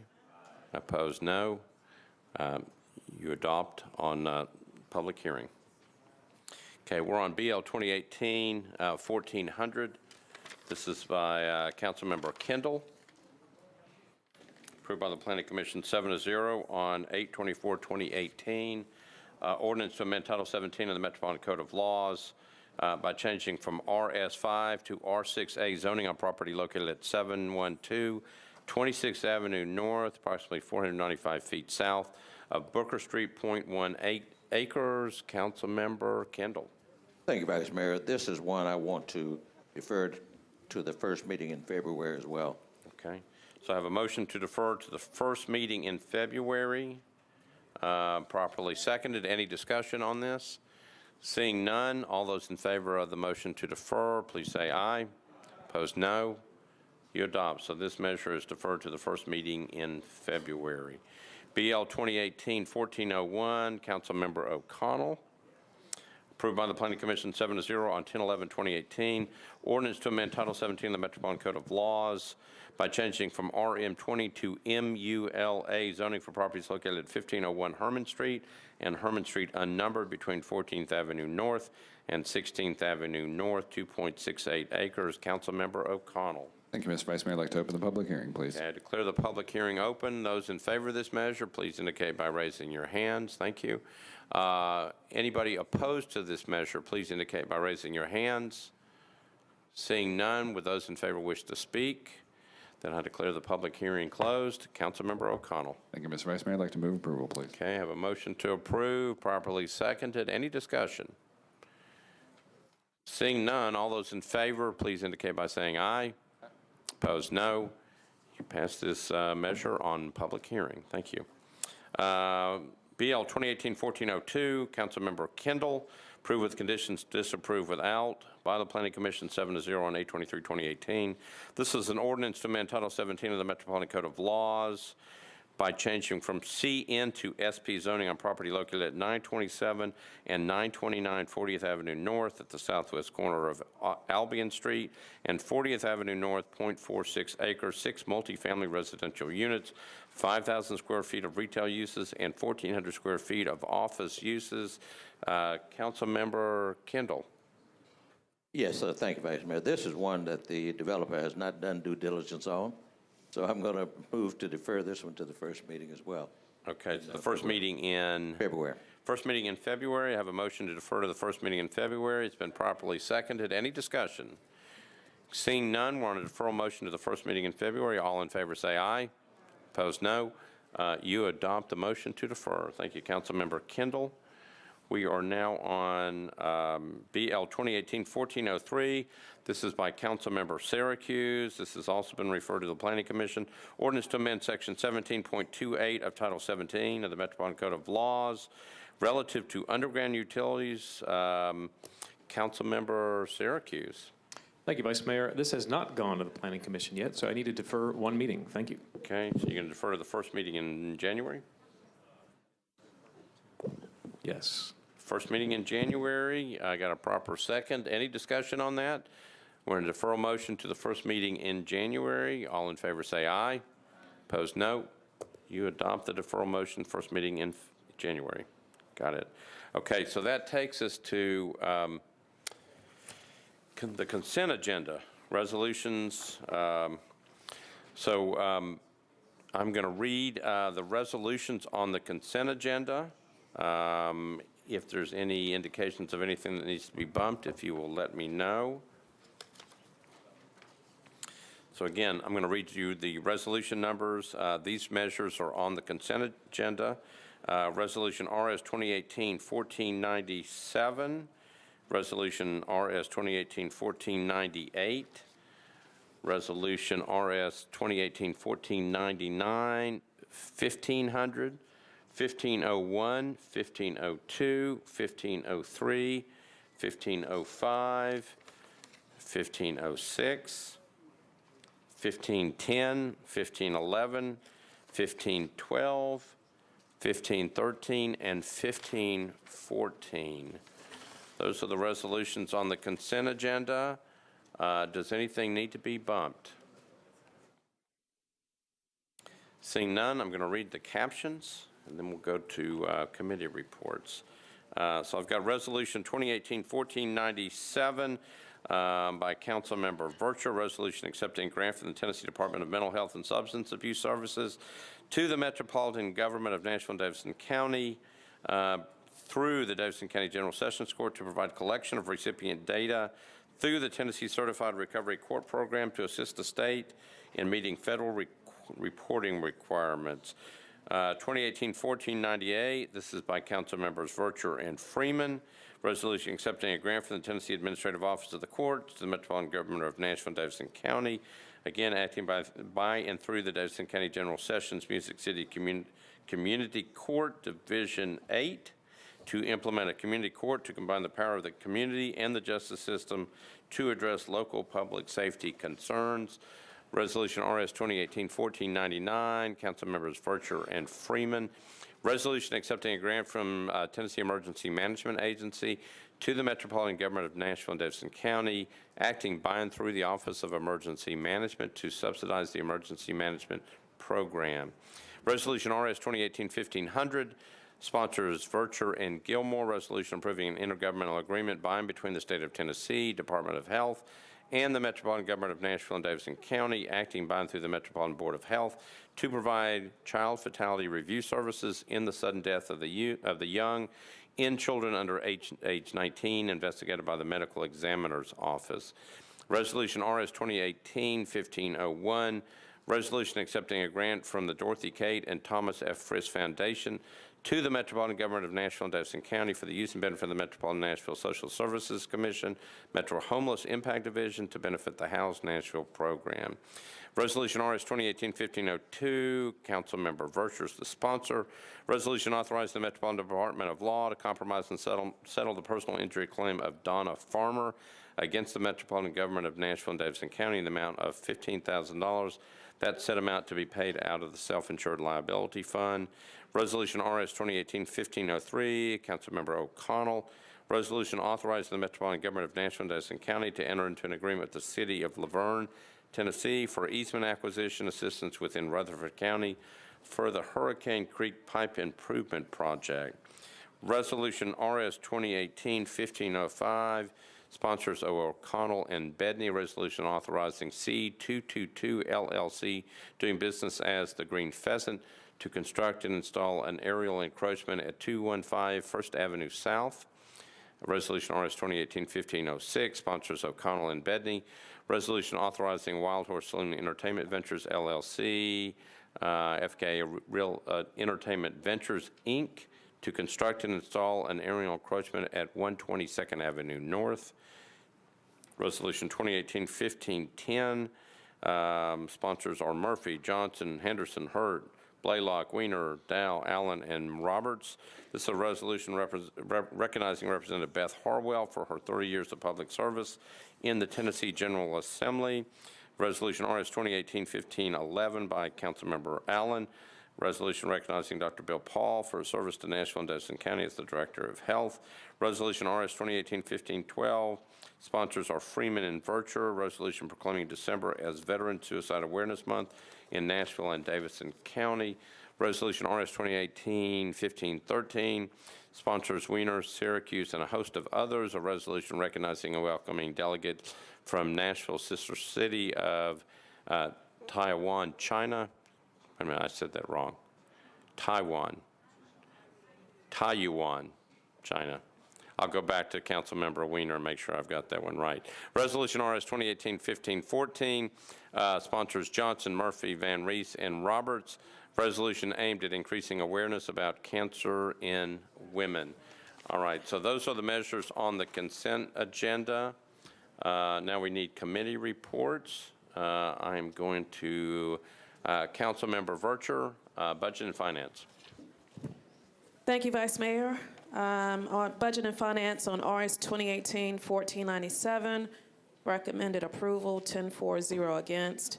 For RS 2018-1498 and 1499, Budget and Finance recommended approval, 11-4-0 against. And for RS 2018-1500, 01, 02, 03, Budget and Finance recommended approval, 12-4-0 against. Thank you, Councilmember Vercher. Health hospitals, I think I'm going to Councilmember Pulley. Thank you, Mr. Vice Mayor. Health Hospitals and Social Services Committee recommended RS 1500, 1501, and 1511 for approval, 5 in favor, 0 against. Thank you, Councilmember. Councilmember Bedney, Planning and Zoning.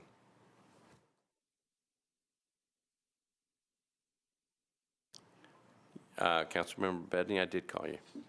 I thought I heard some. Yeah, you were visiting your neighbor, but I'm looking at 1505 and 1506.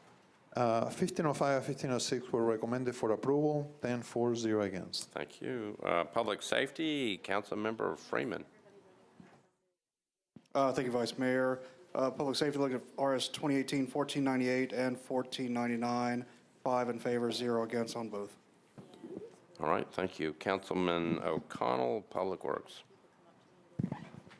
Thank you, Mr. Vice Mayor. We had RS 2018-1503, 8 in favor, 0 against. We had RS 2018-1505, 8 in favor, 0 against. And we had RS 2018-1506, 8 in favor, 0 against. All right, thank you, Councilmember. We good? No, we're good. Do we have to do what she says? Okay. And Councilmember Lee, Rules Confirmation. Thank you, Mr. Vice Mayor.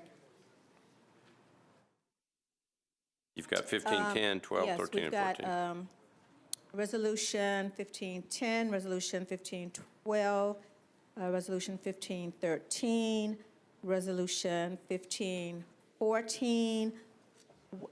All were approved 5-0. And then Resolution 1509 was proposed. I think we're holding on that one. Okay. So we'll come back to that one. If I can get a motion for you to approve all the resolutions on the consent agenda. Yes, with all of the reports in, I wish to move approval. All right, so I got a motion to approve all the matters on the consent agenda. Properly seconded. I'm going to Councilmember Weiner to tell me how to pronounce the name of our sister city. Taiyuan. Taiyuan. Thank you, Councilmember. All right, we're back on the motion. Motion to approve. It's been properly seconded. We're on the consent agenda. Any discussion? Seeing none, all those in favor say aye. Anybody opposed? Say no. The motion is adopted. All the matters on the consent agenda are approved. All right, so now we go back to those items on the resolutions that were not on the consent agenda. I am back on RS 2018-1504. Sponsors O'Connell and Bedney. This is a resolution authorizing BOP Nest Nashville LLC, care of Ram Partners LLC, to construct and install an aerial encroachment at 501 5th Avenue South. Councilmember O'Connell. Thank you, Mr. Vice Mayor. I'd like to move for a one meeting deferral with a brief explanation. All right, so I've got a motion to defer one meeting. It's been properly seconded. Councilmember O'Connell. In committee, we had some discussion about the basically the legality of the aerial encroachment with regard to signage policy, and so the committee discussed that and had some guidance from our legal counsel and decided to move for that deferral. So that was the committee recommendation, 8 in favor of that deferral, 0 against. All right. I think I need to get a... I guess I sort of just gave the committee report, but yeah, the committee report, let me ask for committee reports. But I also think I have to get Councilmember Bedney's report as well. Isn't that a committee report? It's a committee report. Okay. All right, good. So the committee recommended deferring for one meeting. All right, thank you. All right, back to Councilmember O'Connell. You want to defer one meeting? Yes, Mr. Vice Mayor, thank you. I'd like to, with that Public Works Committee discussion and recommendation, I would like to move to defer RS 2018-1504 for one meeting. All right, so I've got a deferral of one meeting. It's been properly seconded. Any discussion on the deferral? Seeing none, all those in favor of the deferral one meeting, please indicate by saying aye. Aye. Opposed, no. You adopt the motion to defer one meeting. Thank you, Councilmember O'Connell. All right, we are now on RS 2018-1507. This is by Councilmembers Glover, Swope, Haywood, O'Connell, and Johnson. This is a resolution requesting that the Metropolitan Government of Nashville and Davidson County refrain from providing economic incentives to Amazon unless and until employees of the Metropolitan Government receive cost of living adjustments. Councilmember Glover. Thank you, Vice Mayor. Committee reports, please. All right, Councilmember Vercher. Thank you, Vice Mayor. After extensive debate, Budget and Finance recommended a one meeting deferral, 7 for, 5 against, Okay. as substituted. As substituted, so there's a deferral motion. I assume that's a deferral by rule? By Rule 24. So Councilmember Glover, that's deferred by rule. Well, actually, I would like to ask Mr. Jameson a quick question. I understand it's Rule 24. If I ask for a suspension of the rules in order to defer it a little bit longer, and the reason being is because we have another sponsor and we actually have a substitute bill now that goes a little farther than what was originally signed on to. So I need to find out, because I don't want a one. I'd like to do an indefinite, because the co-sponsor on the substitute is going to have a surgery or a medical procedure, and we're not positive exactly when he's going to be back, but we know the next meeting is going to be a challenge. Okay. Yeah. So, Councilmember, I think what you can do is, based upon, it sounds like you're asking, you would like to move to defer even further, you would have to move for a suspension of the rules to get that motion before the body. So you would have to move for a suspension of the rules. That's what I was thinking. So therefore, I do ask for a suspension of the rules, please. All right. So there has been a motion, a move to suspend the rules to actually have another motion come before the group. Is there an objection to suspending the rules? Seeing none, Councilmember Glover, you're on. Okay, very good. Thank you. Well, I'll make this very brief. Again, we have another sponsor, Councilman Pridemore, who has graciously put a substitute in that I think goes even a little more farther than what was originally written, and I agree with it. I think it passed unanimously yesterday. And so given that, I think the message that needs to be loud and clear, though, is we're certainly not walking away from it. This is just we're not positive of the exact timeline when now one of the co-sponsors will be back in order to answer any questions that he may feel like he is a bit more qualified to discuss it. So with that, I renew my motion to defer indefinitely, please. All right, so I have a motion to defer indefinitely. It's been properly seconded. Councilmember Allen. Sorry, 1 minute. Point of order. There you go. Since there was reference to the substitute, are we talking about moving the substitute or just picking that up later? I actually, thank you. Yes, so we should have, I moved the substitute. I think that's what we voted on yesterday, but let's make sure we're clear on that. All right, that's a good question.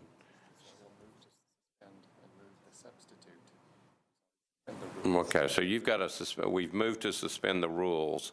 So what you are asking for is to move the substitute or to defer the substitute indefinitely. Is that correct? That's correct. Okay. All right, so let's do it this way. If you would move to adopt the substitute, just to get it in front of this body. All right. Then I moved to adopt the substitute, please. Okay, so there's been a motion to approve the substitute on this measure, properly seconded. Any discussion on adopting the substitute? Seeing none, all those in favor of adopting the substitute, please indicate by saying aye. Aye. Opposed, no. The substitute is adopted. Now you're on the substitute. Now you can move to defer indefinitely. Thank you, Vice Mayor. Now I move to defer indefinitely the substitute 1507. All right, so I have a motion to defer the substitute indefinitely. That's properly seconded. Any discussion on the deferral indefinitely of the substitute? Seeing none, all those in favor say aye. Aye. Opposed, no. The substitute is deferred indefinitely. Thank you, Vice Mayor. Councilmember Glover. Okay. All right, we are on Resolution RS 2018-1508. This is by Councilmember Haywood and O'Connell. It's been referred to the Public Works Committee. It's a resolution encouraging NES to transition its Roundup donation program from a customer select to a customer remove policy in order to provide additional funding for NES's Home Energy Uplift program, and further requesting NES and the Tennessee Valley Authority to match funds resulting from the program. Councilmember Haywood. Okay, well, I will get the committee reports, even though I'm moving to defer it, right? That's right. Councilmember O'Connell, Public Works. Thank you, Mr. Vice Mayor. Public Works voted 7 for, 0 against, and 1 abstaining for a 1-meeting deferral. All right, Councilmember Haywood. I move for a 1-meeting deferral. All right, so I've got a motion to defer 1 meeting. It's been properly seconded. Councilmember Elrod. Please mark me as abstaining, please. Okay, so we need, we're going to have to go on the machine on this one. Okay. Any other discussion on this? So I have a motion to defer 1 meeting. There is an abstention. Go on the board. Yeah. All right, so Madam Clerk, we are voting on RS 2018-1508. This is a motion to defer 1 meeting. Madam Clerk, if you will open the board.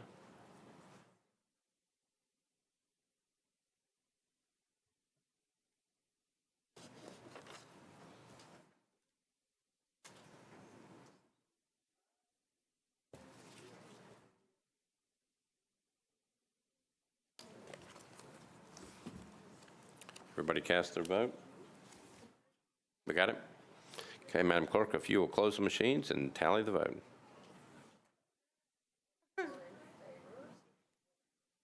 Okay, so I've got 34 in favor, 1 abstention. The motion to defer 1 meeting passes, right? And then the last measure, I believe, on the resolution calendar is RS 2018-1509.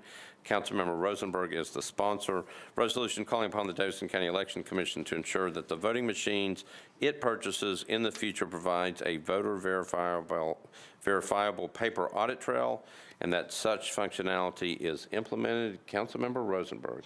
Thank you, Mr. President. Committee report, please. All right. Councilmember Lee.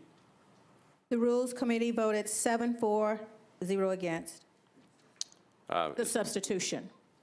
For substitution, in favor of the substitution? Okay, all right, thank you. Councilmember Rosenberg.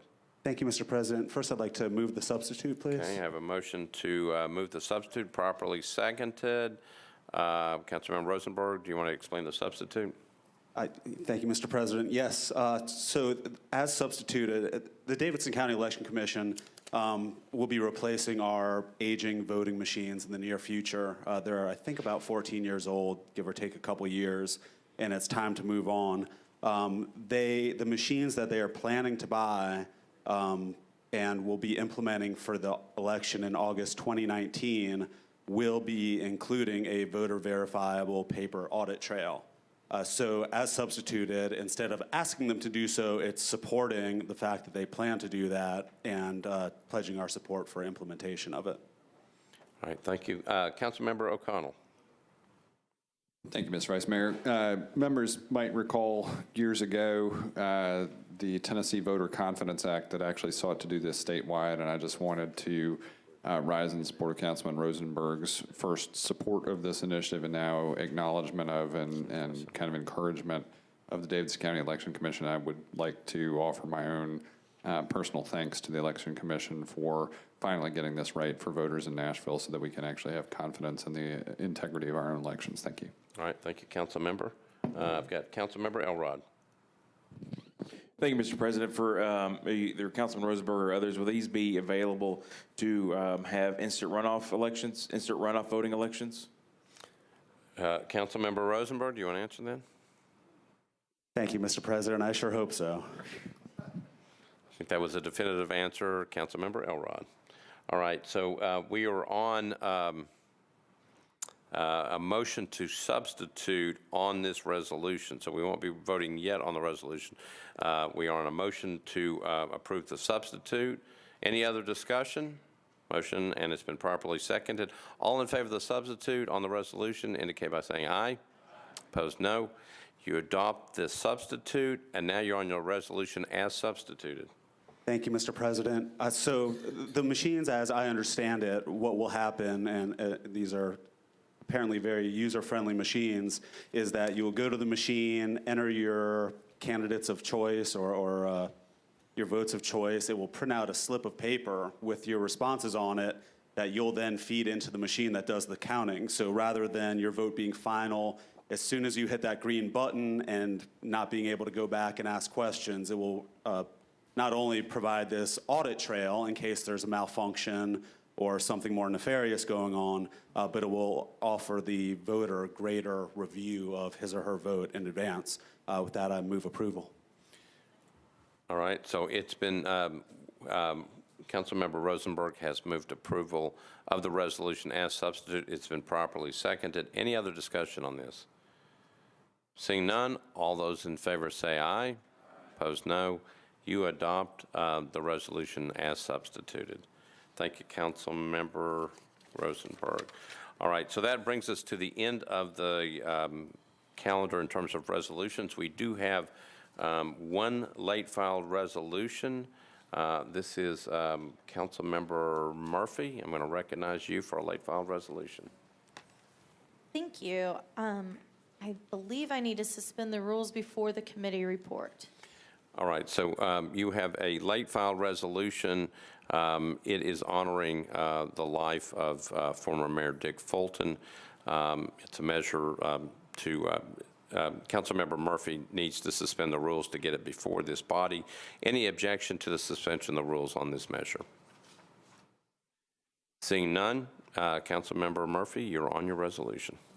Thank you. I think that Mayor Briley gave a very good summary and moving tribute at the beginning of our meeting today, and I hope that everybody has had a chance to read a little bit more about Mayor Fulton over the past couple of days, and he was my constituent, and so I would ask for your support in remembering him and honoring him, and I'm going to be in touch with the family, and hopefully we'll be able to do something here in the chambers, or I will make sure that there is a time that other council members can join me to do that separately. So with that, I ask for your support and renew my motion for approval. All right, so I have a motion to approve this resolution, properly seconded. I believe that all members in the chamber have now signed on as sponsors. So everybody in the chamber has signed on as a sponsor. Councilmember Haywood. I would just be remiss not to point out, when I was the first that actually entered Stratford High School, and it was a daunting task. And I'd just like to say that Mr. Fulton's son, Barry Fulton, embraced me, and we considered each other best friends at Stratford High School. He was literally my best friend, Barry Fulton, Richard's son. So I just had to just give a shout out to Barry, because later he was killed, well, he died in a drowning accident. So I just loved he, his dad, and the entire family, and I just had to share that. All right, thank you, council member. Any other discussion? Okay, we are on a resolution honoring the life of Dick Fulton. Again, properly seconded. All those in favor say aye. Aye. Opposed, no. The resolution is adopted. Thank you, Councilmember Murphy, and Mendez was also the initial sponsor on that measure as well. All right, so we are on bills on introduction and first reading. Unless there's an objection, we'll consider all ordinances on first reading in one vote at this time. Is there a motion to adopt all items on first reading? I've got a motion and properly seconded. All in favor of the measures on introduction first reading indicate by saying aye. Aye. Opposed, no. You adopt the measures on introduction first reading. We are now headed to second reading. All right, so first measure up is BL 2018-1320. This is a measure by Councilmember Mendez, ordinance approving amendment number 8 to the Rutledge Hill redevelopment plan. Councilmember Mendez. Committee report first. All right, Budget and Finance, Councilmember Vercher. Thank you, Vice Mayor. At the request of the sponsor, Budget and Finance recommended a deferral to the second meeting in May, 12-4, 0 against. All right, thank you, Councilmember Mendez. I'd like to move to defer to the second meeting in May with a 30-second or less explanation. All right, so I have a motion to defer to the second meeting in May, properly seconded. Councilmember Mendez for your 30-second or less explanation. This is part of the agreement with the administration to have a freeze on tax increment financing through next June, and part of that deal was to get this pushed off, so that's why the motion to move it to the second meeting in May. Thanks. All right, so I have a motion to defer to the second meeting in May, properly seconded. Any discussion? Seeing none, all those in favor say aye. Opposed, no. It is deferred to the second meeting in May. BL 2018-1388, sponsors Murphy, Bedney, and O'Connell. Ordinance authorizing the Metropolitan Government of Nashville and Davidson County to abandon existing sanitary sewer main and easements and to accept new sanitary sewer main, sanitary sewer manholes, and easements for property located at 3964 Woodlawn Drive. Councilmember Murphy. Committee reports, please. Right. Planning and zoning, I've got Councilmember Bedney. Yeah, Vice Mayor. The committee recommended to defer to the second meeting in January, 11-4, 0 against. Second meeting in January. Okay. That's one. Councilmember O'Connell for Public Works. Thank you, Mr. Vice Mayor. Public Works recommended 8 in favor, 0 against to defer to the second meeting in January. Okay, thank you. Councilmember Murphy. Thank you. As I said in Planning Committee, this developer has had trouble sharing his plans, and so I am having trouble sharing our sewer and manholes. And so I renew the motion to defer this until the second meeting, to defer second reading to the second meeting in January. And hopefully by that time, they will be able to communicate more effectively with me and my constituents. All right, thank you, Councilmember Murphy. I have a motion to defer to the second meeting in January. Properly seconded. Any discussion? Seeing none, all those in favor say aye. Opposed, no. The motion to defer to the second meeting in January is passed. We're on BL 2018-1404. This is by Council Members Roten and O'Connell. An ordinance amending Section 6.80.550 and Section 12.08.150 of the Metropolitan Code of Laws to remove certain storage and impound fees for recovered stolen vehicles. Councilmember Roten. Thank you, Mr. Vice Mayor. Committee reports, please. Budget and Finance, Councilmember Vercher. Thank you, Vice Mayor. At the request of the sponsors, Budget and Finance recommended a deferral to the second meeting in January, 12-4, 0 All against. right, thank you, Councilmember Vercher. Public Works, Councilmember O'Connell. Thank you, Mr. Vice Mayor. Public Works also voted 8 in favor, 0 against to defer to the second meeting in January. All right, and I got Traffic and Parking, Councilmember Hager. Traffic and Parking voted to defer it to the second meeting in January, 4-4, 0 against. Councilmember Roden. Move to defer to the second meeting in January. I got a motion to defer to the second meeting in January, properly seconded. Any discussion? Seeing none, all those in favor say aye. Opposed, no. The motion passes to defer to the second meeting in January. BL 2018-1405, Councilmember Sledge, ordinance amending various sections of Chapter 7.08 of the Metropolitan Code of Laws regarding definitions pertaining to beer and alcoholic beverages, beer permit requirements and types, purchase limitations, and location restrictions for obtaining beer permits. Councilmember Sledge. Thank you, Mr. Vice Mayor. Committee report, please. Committee reports referred to Public Safety. That is Councilmember Freeman. Thank you, Vice Mayor. Public Safety looked at BL 1405 and voted 5 in favor, 0 against. Okay, Councilmember Sledge, back to you. Thank you, Mr. Vice Mayor. I'd move approval with a brief explanation. All right, motion properly seconded. Back to you, Councilmember Sledge. Thank you, Mr. Vice Mayor. So there's three main things that this legislation proposes. A couple of them refer to the opportunity basically for a manufacturer or a wholesaler distributor who had the opportunity to come before the council to request a waiver of the 100-foot boundary, as we have often done with those who serve by the drink, basically. What we are finding is that in different parts of the city, especially those that have industrial, mixed-use, residential, kind of all mashed into one, that there are industrial properties that might be appropriate for the wholesaling or storage or manufacture beer, but actually cannot do so even though the underlying zoning would otherwise allow it. We're not talking about creating zoning changes. What we're saying is that they would be able to come before this body in a public hearing, just like they do for a 100-foot law if a bar wants to move in within 100 feet of a school or church or whatnot, and have that public hearing. So it gives them just the opportunity. The other thing it does is, per the request of the beer board, it creates a dedicated beer manufacturer's permit.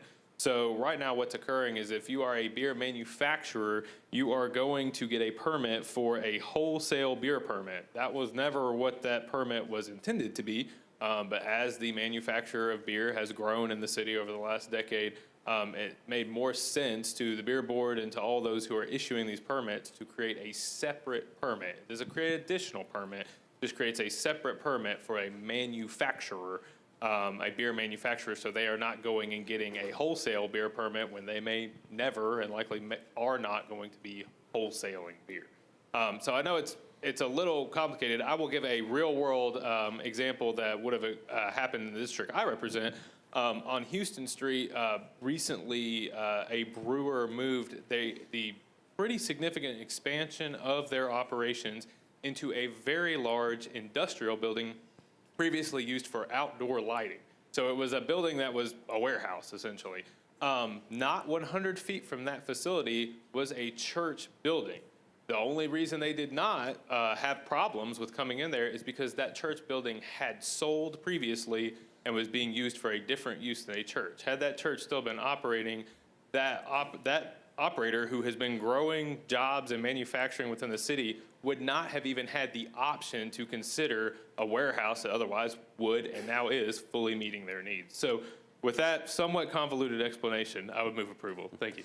All right, thank you, Councilmember. Second, a motion and a second to approve. Councilmember O'Connell.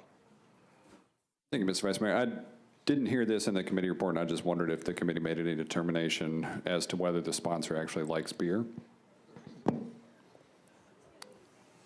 I'm looking at Councilmember Freeman. Do you have any comment? No. All right, thank you, Councilmember O'Connell. You have to find that out separately. All right, we have a motion and a second to approve. We're on 2018-1405. All in favor indicate by saying aye. Opposed, no. You adopt on second reading. All right, BL 2018-1406 by Councilmember O'Connell.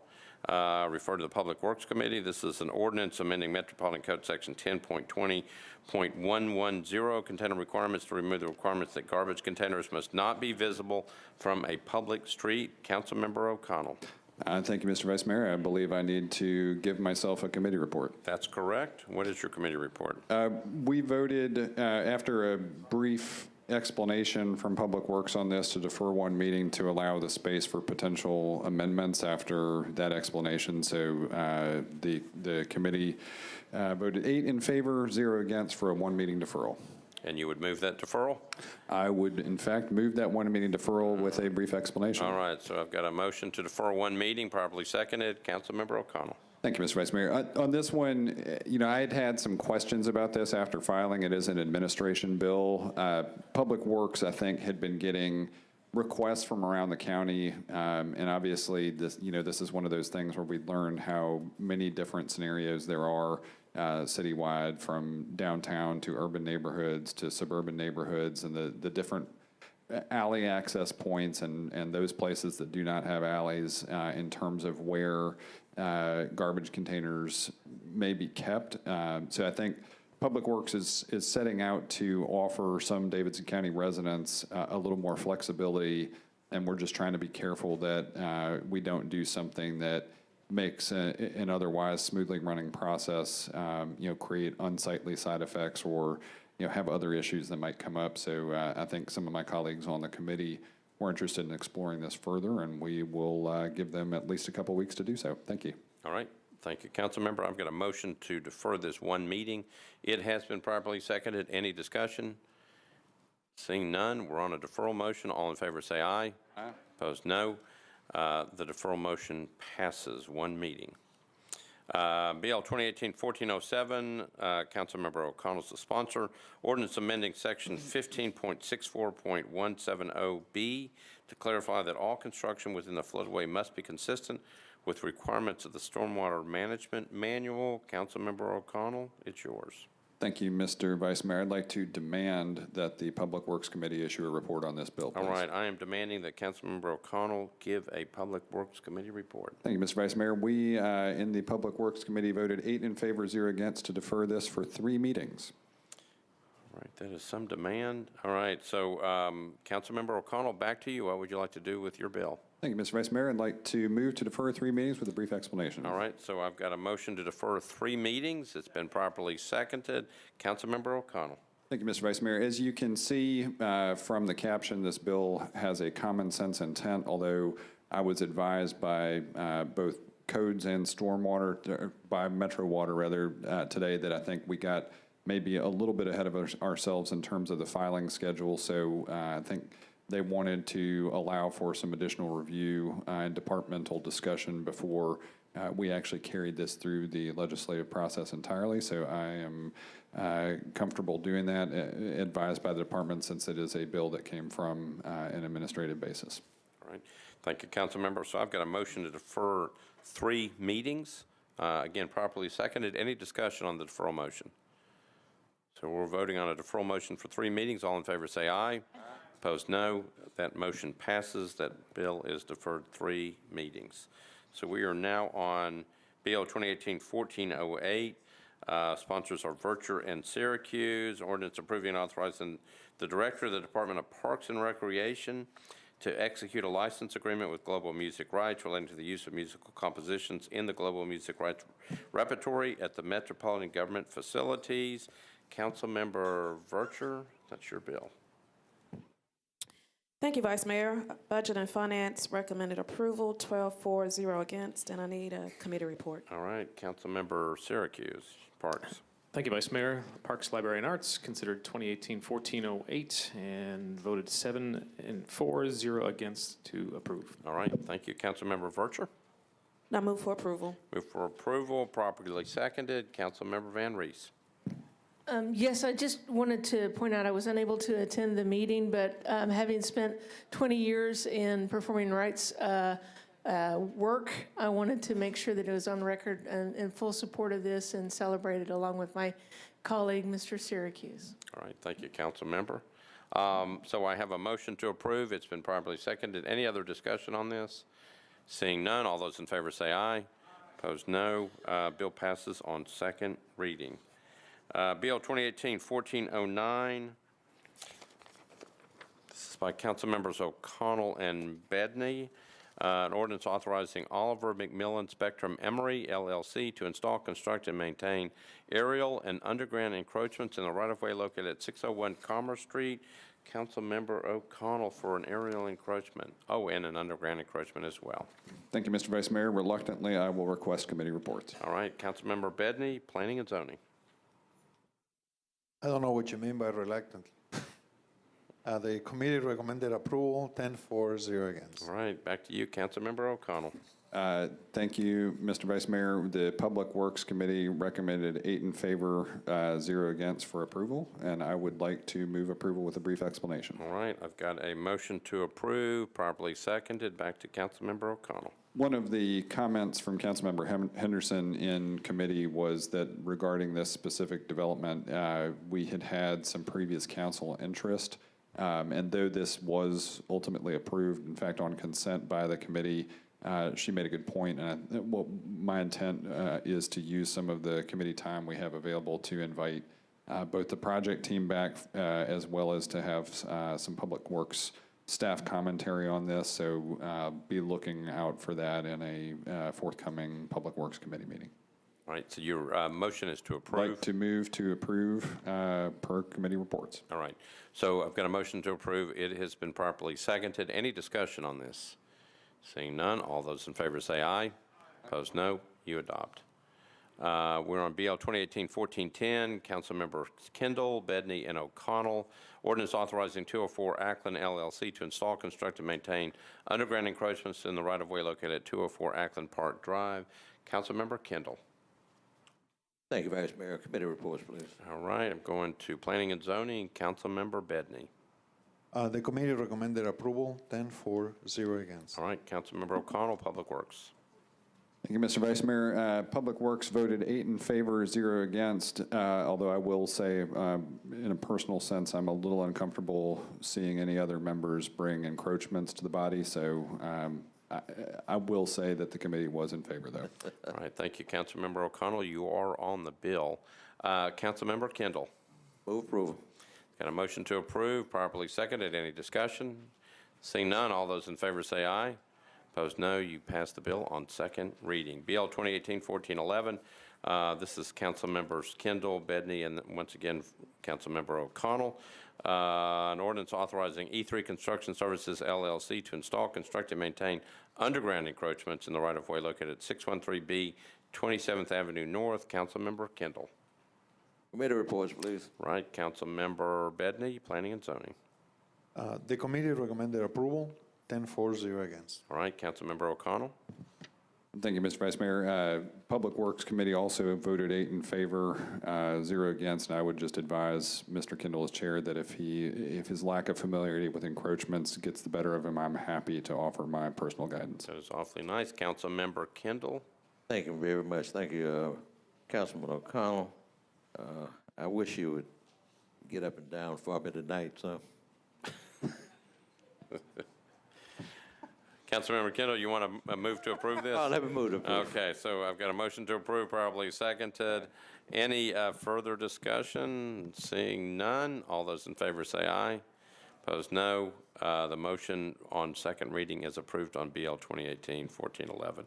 BL 2018-1412, Councilmember Withers, Bedney, and O'Connell. An ordinance authorizing the Metropolitan Government of Nashville and Davidson County to abandon existing water and sanitary sewer mains, a sanitary sewer manhole and easements, and to accept new water and sanitary sewer mains, sanitary sewer manholes, fire hydrants, and easements for 6 properties located on South 6th Street and South 7th Street. Councilmember Withers. Thank you, Mr. Vice Mayor. Could I get committee reports, please? You sure can. Councilmember Bedney, Planning and Zoning. Yes, the committee recommended approval, 10-4, against. All right, Councilmember O'Connell, Public Works. Thank you, Mr. Vice Mayor. We were 8 in favor, 0 against. We recommended approval. All right, thank you. Councilmember Withers. Thank you, Mr. Vice Mayor. I'd like to move approval with a very brief comment. All right, I got a motion to approve, properly seconded. Councilmember Withers. This is more infrastructure work related to Envision Casey. If you haven't been in that area, there is a lot of construction going on. Do want to put a quick plug out. We will have our next town hall in January, date to be announced. We hope to have more good information about upcoming projects within Envision Casey, as well as some what I think a lot of people will feel is good information about the status of trees with regard to the upcoming project. So we do have a lot of work going on behind the scenes with Envision Casey. Welcome everyone to come out to that. And with that, I would like to renew my motion to approve. All right, so I have a motion to approve, properly seconded, as I said. Any further discussion?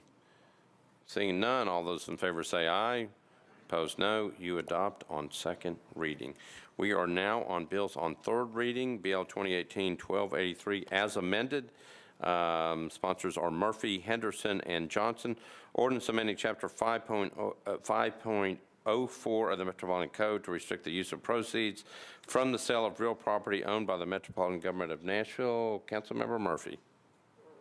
Thank you. With all committee reports in, I'd like to move approval with a brief comment. All right, so I've got a motion to approve, properly seconded. Councilmember Murphy. Super brief. So on every member's desk, I passed out tonight some of the comments that I read last meeting about the importance of matching up reoccurring costs and reoccurring funding sources and one-time costs and one-time funding sources. I've also provided you some of the recommended budget practices, a framework for improved state and local governing budgets. That's the National Advisory Council on State and Local Budgeting, and I believe that our finance director is a member of that. It has, for those of y'all who have trouble sleeping at night, you can find this online, and it has a number of other bullet points and things that we should be looking at. I've also provided for you Finch's ratings, Moody's, and I thought one more, but they talk about bond ratings, public finance, and the importance of not using non-reoccurring revenue for reoccurring costs. And then finally, a Pew Charitable Trust report. I've summarized it and boiled it down to a few of the case studies that I felt were relevant and important. Again, for those of you who would like to read over them quickly or have questions later, I think all of this backs up my point that it's important that we make sure that we are addressing our financial problems in responsible ways. And I think this is a first step. I think that there are many other steps that need to be taken, and I look forward to continuing those conversations with you. So with that, I renew my motion for support and approval.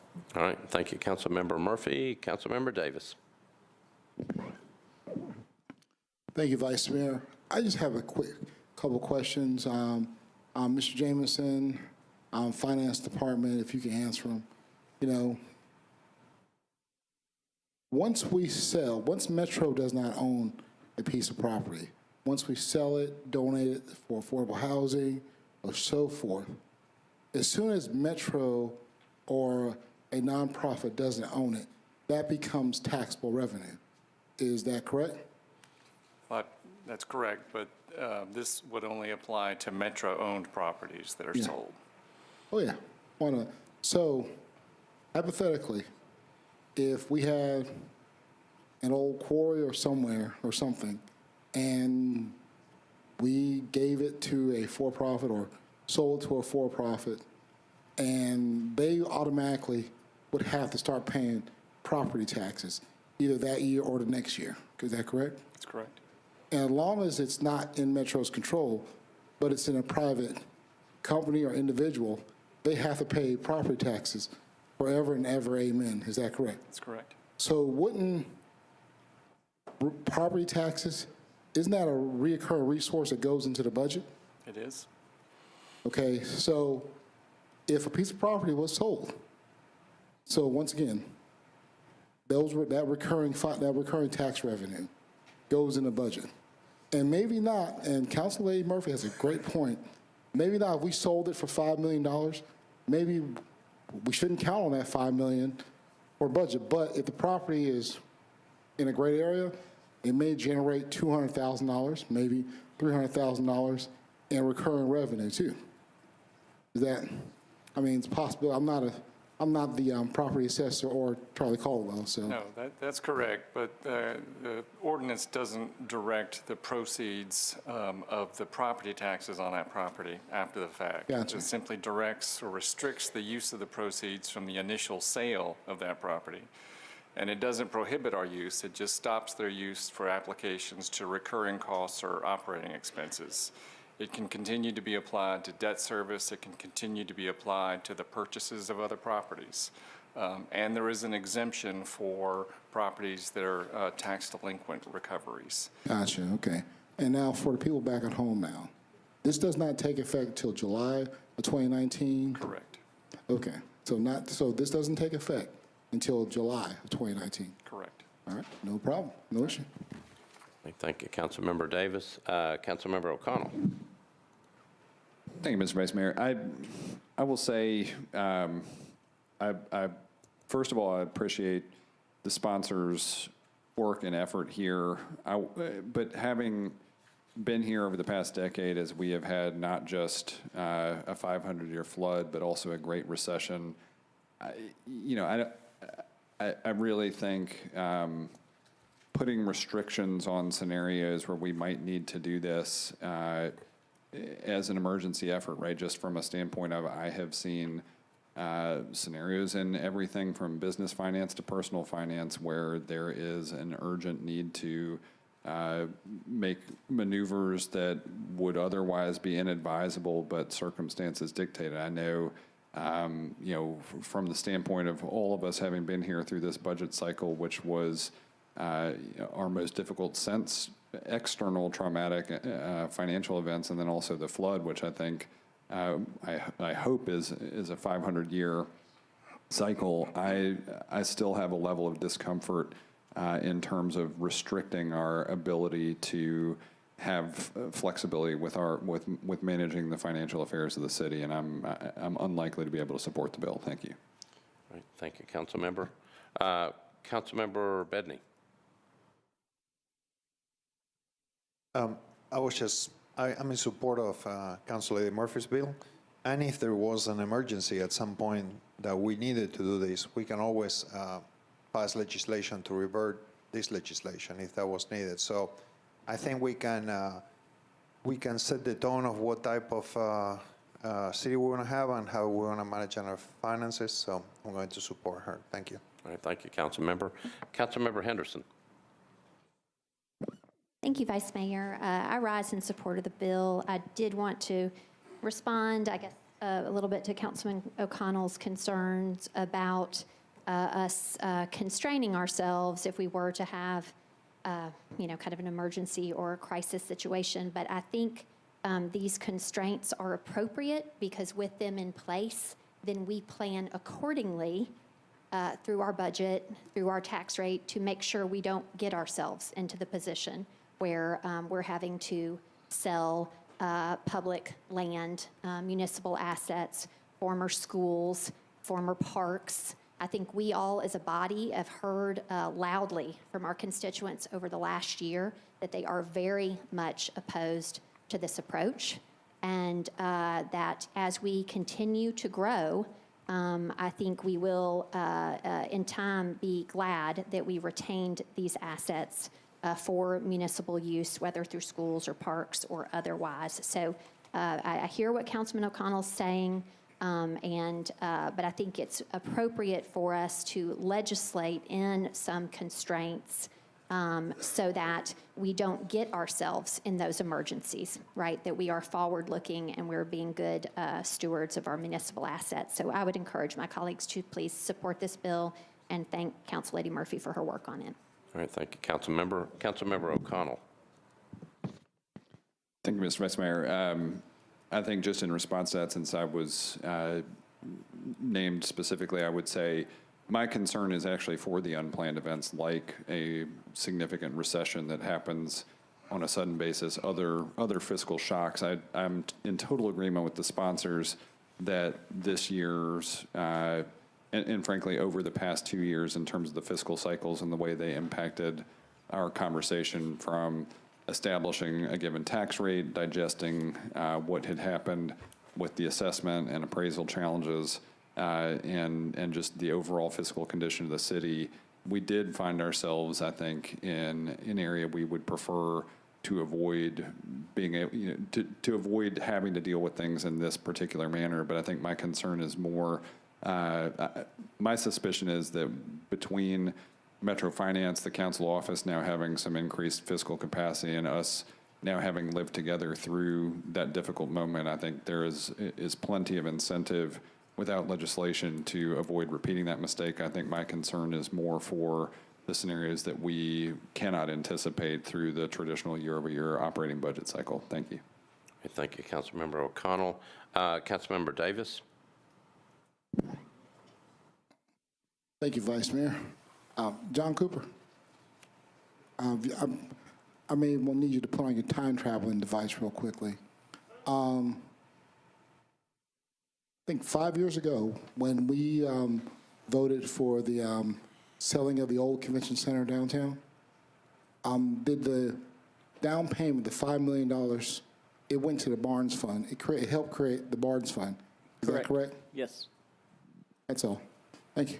All right, thank you, Councilmember. Councilmember Murphy back on, but I've got two people who hadn't spoken. Do you want to wait? All right, Councilmember Mina Johnson. Thank you, Vice Mayor. I do appreciate our fellow Councilmember O'Connell's concern. And I do understand we may and will face that kind of emergency. But I think the key word for this ordinance is recurring revenue.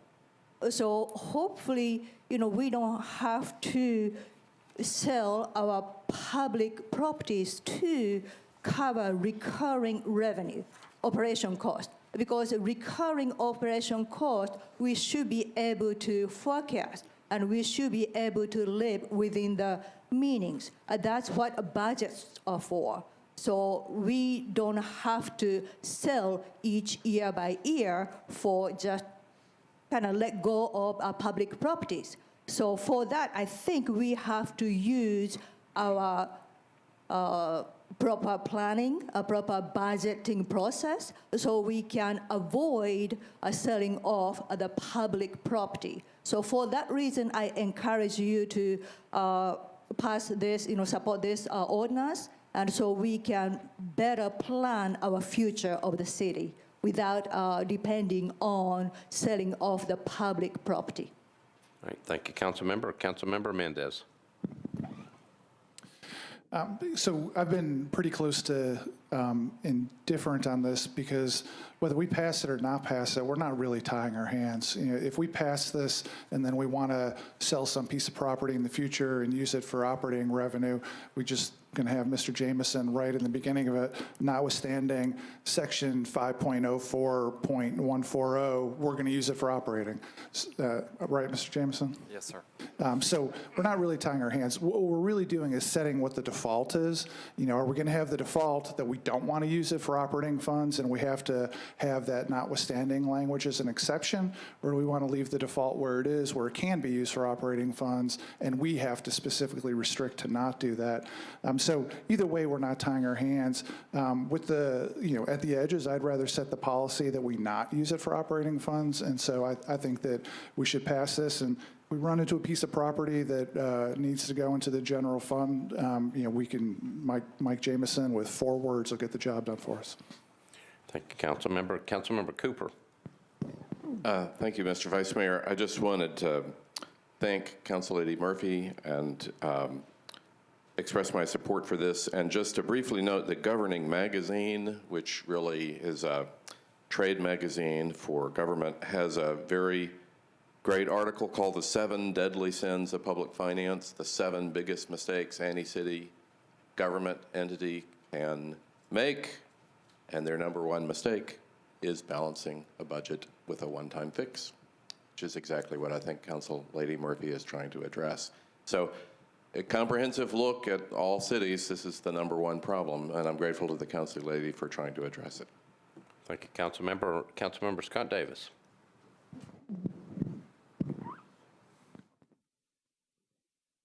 All right. Maybe, the Affordable Housing Committee or someone. Now, Mr. Harmon, sir, is the Barnes Fund a recurring expense in the budget? I don't think it is. It's for people back at home. It's for the It has been the past several years, but it's subject to council appropriation every year. So it's not automatically recurring, but the council the past few years has appropriated money every year for the Barnes Fund. Right. So for those affordable housing advocates back at home, okay, so we've had a piece of property that we may want to sell and put the money into the Barnes Fund or one of the wonderful programs. Can that still happen after 2019? Yes. Okay. I'm in support. Let's go. Thank you, Councilmember. Councilmember Murphy?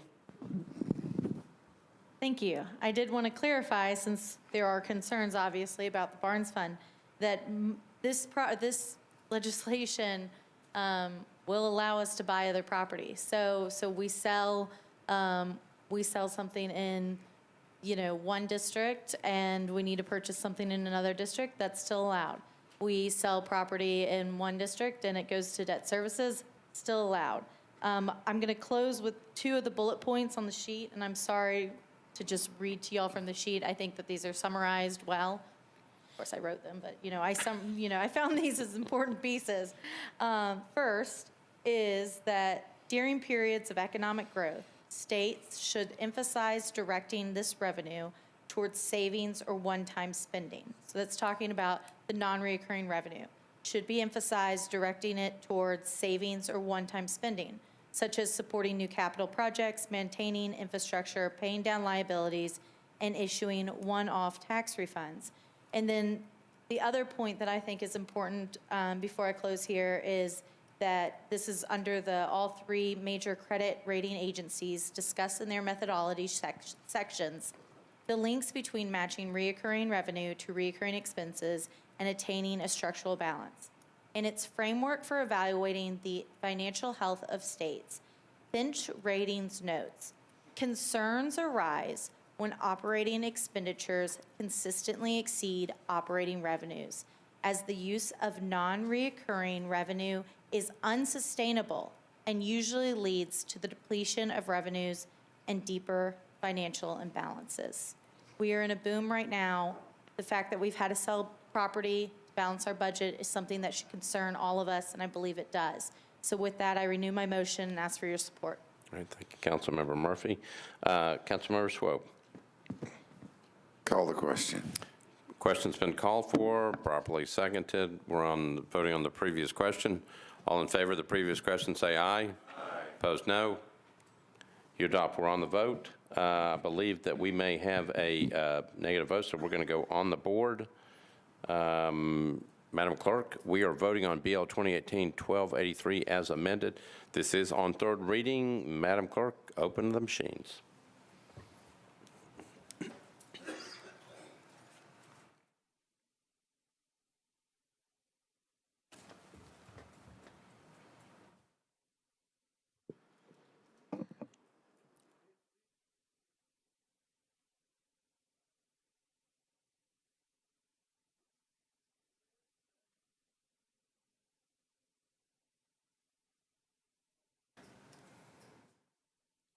All right, Madam Clerk, have we got everybody?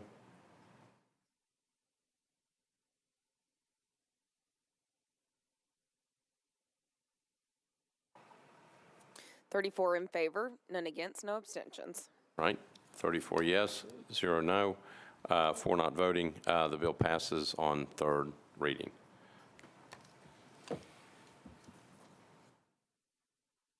Okay, we are now on BL 2018-1364. This is by Councilmember Kendall. Ordinance to amend Title 17 of the Metropolitan Code of Laws by changing from SPR to RM20A, zoning on properties located at 2805, 2807, 2809, and 2811 Delaware Avenue, 0.68 acres. Councilmember Kendall. Thank you, Vice Mayor. Is it all right if I say, whew? Anyway,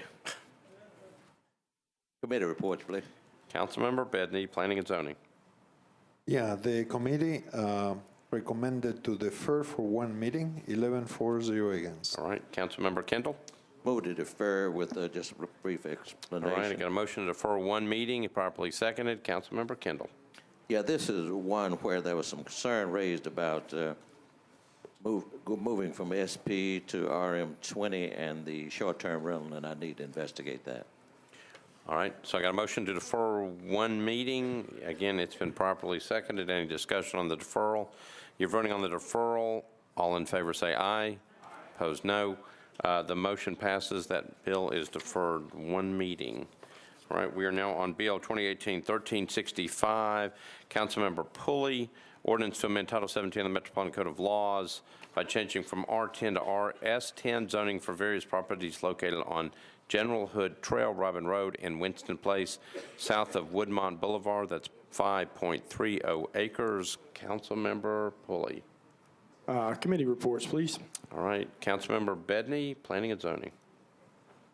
Yes, the committee reviewed a substitute and recommended approval, 11-4-0 against, and it also recommended approval of the legislation as substituted, 11-4-0 against. All right, thank you, Councilmember. Councilmember Pulley.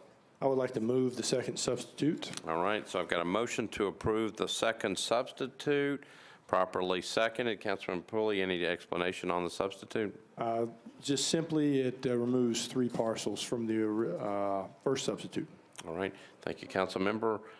Any discussion on voting on the substitute, second substitute? Seeing none, all those in favor of voting on the second substitute, indicate by saying aye. Opposed, no. You adopt, the second substitute is adopted. Now you're back on your bill as substituted. I would move the approval of the bill as substituted. All right, so I've got a motion to approve the bill as substituted, properly seconded. Any discussion on this?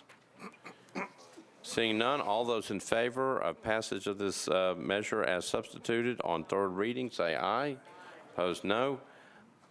The measure is passed on third reading. Thank you, Councilmember Pulley. You're on BL 2018-1366.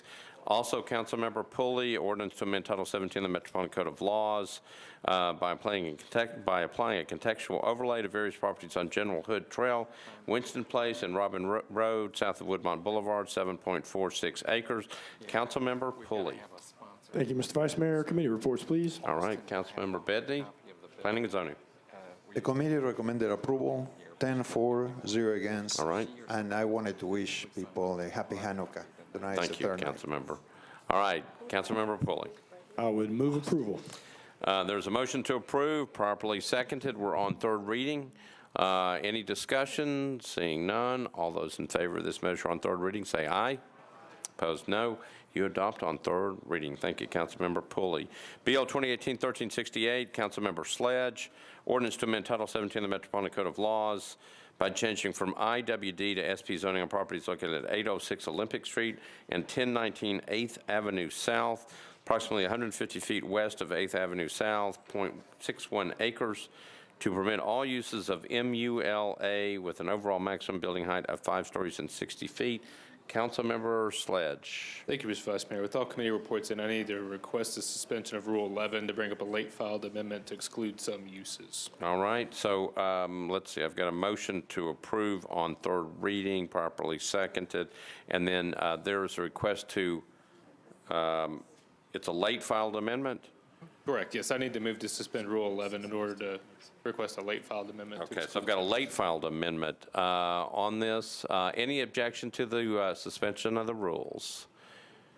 Seeing none, Councilmember Sledge, you're on your amendment. Thank you, Mr. Vice Mayor. This amendment briefly just excludes certain uses. This is an SP, but it falls back on the uses permitted in MULA. All those uses would be permitted except, according to this amendment, short-term rental, hotel, motel, alternative financial services, and automobile uses. So with that, I would ask the body to, I would ask to move the amendment. Okay, so motion to move the amendment is properly seconded. Any discussion on the amendment? Seeing none, all those in favor of the amendment say aye. Opposed, no. Amendment is adopted. You're back on your bill as amended. Thank you, Mr. Vice Mayor. I'd like to move the bill as amended. Councilmember Sledge moves the bill as amended. It is properly seconded. Any discussion on the bill? Seeing none, we're on third reading. This is BL 2018-1368. All those in favor of the bill as amended, please indicate by saying aye. Opposed, no. You adopt the bill on third reading as amended. Thank you, Councilmember Sledge. We are on BL 2018-1376. Councilmember Syracuse, an ordinance amending Chapter 7.16 of the Metropolitan Code pertaining to location restrictions for the sale of liquor. Councilmember Syracuse. Thank you, Vice Mayor. For the first time in this term here, I have to request to suspend the rules because I have an amendment that I'd like to offer. All right, so there's been a request to amend BL 2018-1376. It would require suspension of the rules. Is there an objection to suspension of the rules? Seeing none, Councilmember Syracuse, you're on your amendment. Thank you, Vice Mayor. All right, so as it stands, this bill only affects 2 locations in the entire county. I've asked for the map to show the aerial of Donaldson Plaza to show the logic here and what we're trying to do. So as you know, the Donaldson Plaza is going through a revitalization and redevelopment, including the library and whatnot. And we have a potential tenant here that is basically fundamentally an event center. But what it is that you can go there, buy a small selection of either liquor or wine, and they have tastings and there are events tied to a musical event. It's an 800 square foot piece of the plaza. And so in order to be sensitive to mom and pop small business with liquor stores, this amendment clarifies it even more so that it has to be an entertainment event center adjoining a business, and you can read it there, has to be 750 feet from the nearest existing arterial boulevard. So in other words, you're allowed to do this on Lebanon Pike there, but not the half moon that you can see there, which is Old Lebanon Pike. And from a zoning and under the urban design overlay, it doesn't make sense that you can't do this on Old Lebanon Pike, but not Lebanon Pike. So this is very specific to basically support another small business that the community would support. So I ask your approval of the amendment. All right, so I've got a motion to approve the amendment. It's been properly seconded. Councilman Cooper, on the amendment. Thank you, Mr. Vice Mayor. On the amendment, I had just a quick question. I was talking to our bill's sponsor earlier for John Cooper. If Metro Legal would give an opinion about, does this in any way conflict with the state laws about the consumption of an alcoholic beverage on premises? The way I'm reading this amendment is it would apply to properties that are adjacent to an entertainment event center, which would be a separate business. So that entertainment event center might be able to sell liquor by the drink, but this separate business as a package store would not. I think that's my understanding of what the amendment would do. Mr. Jameson may be able to better. So from that standpoint, I don't think it would. So your understanding is there's no conflict with state law? I have not looked at that issue, and I mean, we just had a conversation a few minutes ago. The attorney for the beer board did not raise this to me as being a problem. So I have, I mean, I would have to research it to give you a definitive answer, but based upon my understanding and what I know, I don't think it's a problem. Okay. And then this would only apply to 2 locations in the county? That's my understanding from what planning has said. It's not specifically designed to address 2 locations only, but if that chart were back up, I could show you that instead of applying simply to arterial streets, it now applies to those branches that tear off for less than a quarter mile and connect and reconnect to the same arterial. And if you apply that standard to every location in Davidson County, planning department could find 2 possible locations. So by happenstance, it would result in 2 locations that could qualify, but that wasn't an objective. Thank you very much. I need to recuse myself in an abundance of caution on a similar business in a different county, but it has caused me to be aware of the very complicated laws involving the regulation of this, and thus my questions for the legislative record. Thank you very much. All right, thank you, Councilmember Cooper. Councilmember Hager. I need to ask legal about whether they have talked to, as I understand you talked to the beer board, what about the ABC board and those people that regulate it at the state level? I should have, the attorney that advises the beer board also handles all alcohol beverage-related issues, and this was not flagged to me as being a problem. So I mean, this is the first I'm hearing of any possible legal issue. We don't have an opinion on that at this point in time, correct? Again, this was just brought to me 5 minutes ago. Okay. How long would it take you to get an opinion on that? A day or two. How long? A day or two. Okay. I'm going to request of the sponsor, I'm going to request that it be deferred one meeting so we can have that legal opinion in.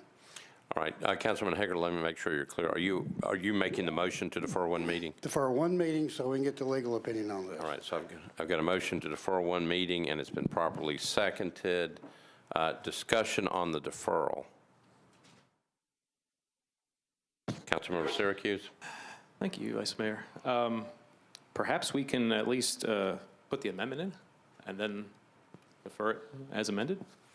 All right, so, okay, so we've got, Councilmember Hager, I'll go back to you. I'm fine. You're right. We can vote on the amendment, then I move to defer it one meeting. All right, so let me, we've got amendment pending. It's been properly seconded. Councilman Glover on the amendment? So, Mr. Jameson, just very quickly, if we pass the amendment and then the decision comes back that there would be a conflict with the state or there's a conflicting, what have we done? I'm just trying to understand, because I'm going to have to feel like abstaining on this too, because there's been some things said that I don't feel real comfortable with as far as possible conflicts with state law. Sure. So if that were determined, then because you're amending this on third already, you would amend this amendment out on the next third reading, assuming it's deferred one meeting.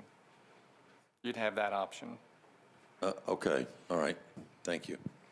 Okay, I'm going to go back to Councilmember Syracuse, and I've got Councilmember Mendez in the queue. Councilmember Syracuse? Thank you, Vice Mayor. I guess my question for Attorney Cooper is it his opinion that there is a possibility that this could not be in line with ABC? I have absolutely no reason to think that it is in conflict with state law. I cannot definitively say that because I haven't researched it. This issue wasn't brought to me. But again, this was not flagged by one of our attorneys as being an issue. I'll go ahead and say there are ulterior motives here that I don't really appreciate. And I want to defeat the deferral motion. All right, I'm going to go to Councilmember Mendez. Do we vote on the amendment already? Are we on the deferral? I don't think we are, right? We're actually still on the amendment. I'll wait till somebody moves to defer. Okay, so we are on the amendment by Councilmember Syracuse. It is properly before us. I don't think anybody else is in the queue to talk about the amendment. Again, we are voting on the amendment, not on the bill, and not on the deferral motion. Any other discussion on the amendment? Seeing none, all those in favor of the amendment indicate by saying aye. Opposed, no. You adopt. So the bill is properly before us. Councilmember Syracuse, as amended. Well, procedurally here, we have a motion on the floor to defer? Well, so I think what happened was Councilmember Hager waited until you got the amendment on, and then he's going to come. I'm going to come back to him, and he's going to move to defer. Okay, Councilmember Hager. Yeah. Move to defer one meeting to make sure we get a legal opinion on this before we do the final vote. All right. So I've got a motion to defer one meeting. It's been properly seconded. Debate on the deferral motion. Councilmember Mendez. So I'm against the deferral. Legal has, I mean, Mr. Cooper, I think, other than the fact that lawyers almost never say anything with 100% certainty, seems pretty certain. And, you know, furthermore, Councilman Syracuse has been working his rear end off on this area for a long time, and we've, in part, like clearly I'm a part of it, but we've thrown up roadblocks, especially with the transit-oriented development, which I think is for good reason. But he's been working on how to get the development done in the area without tax increment financing, and without anybody wearing a legal hat for us, say, being able to articulate an actual problem with this that they think is needs investigating. I would say let's go ahead. If the work is done and Mr. Cooper finds out that it absolutely positively, to his surprise, isn't legal for some reason, then I'm sure that Councilman Syracuse will deal with it then. But just on the idea of potential of a concern that none of our lawyers can back up here today, I'd say go ahead and pass it. All right, thank you, Council Member. So let me tell you where we are procedurally. We have a motion to pass the bill as amended. It's been properly amended on third hearing. There's a motion to defer that's in front of it by Councilmember Hager, which has been properly seconded. So we are voting on a deferral motion. Is there any other discussion on the deferral motion? Councilmember Syracuse, any other questions before we vote on the deferral motion? Okay, so we are on the deferral motion. We will start by taking a voice vote. All those, again, remember, we're not voting on the bill, we're voting on a deferral of one meeting, okay? All those in favor of deferring this measure one meeting, please indicate by saying aye. Aye. Opposed, no? No. All right, let's go on the board, just to be on the safe side. Madam Clerk, if you will open the board. We are voting on a deferral motion. Okay. If you're for the deferral, you will vote yes. If you're against the deferral, you will vote no.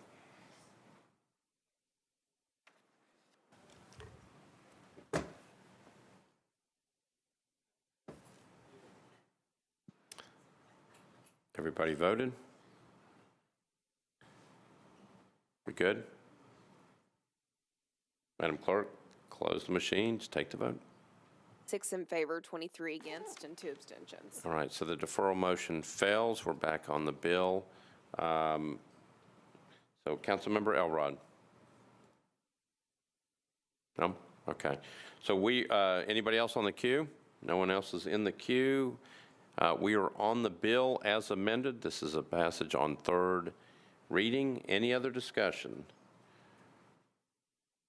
Seeing none, all those in favor say aye. Aye. Opposed, no.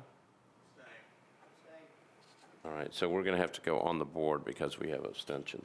All right, Madam Clerk, if you will open the board. We are voting on BL 2018-1376 as amended. If you're for the bill on third reading, Councilmember Vercher, for what reason? We're getting ready to open the machines. Just want to clarify, Vice Mayor, we're voting on the bill as amended with no legal analysis on the amendment? We are voting on the bill as amended. With no legal analysis on the amendment? Well, yeah, that was part of the discussion of the. I just wanted clarity. Thank you. Okay. All right. Again, we're on the board. Councilmember Dow. I apologize. I just want to be clear before I vote. You can only vote a procedural question. Can't ask any more questions about the bill. Okay. The machine's open, so we can't ask any more questions. Just point of order questions. All right. So we are on the bill. We're voting on the bill. The board is open. You got everybody voted?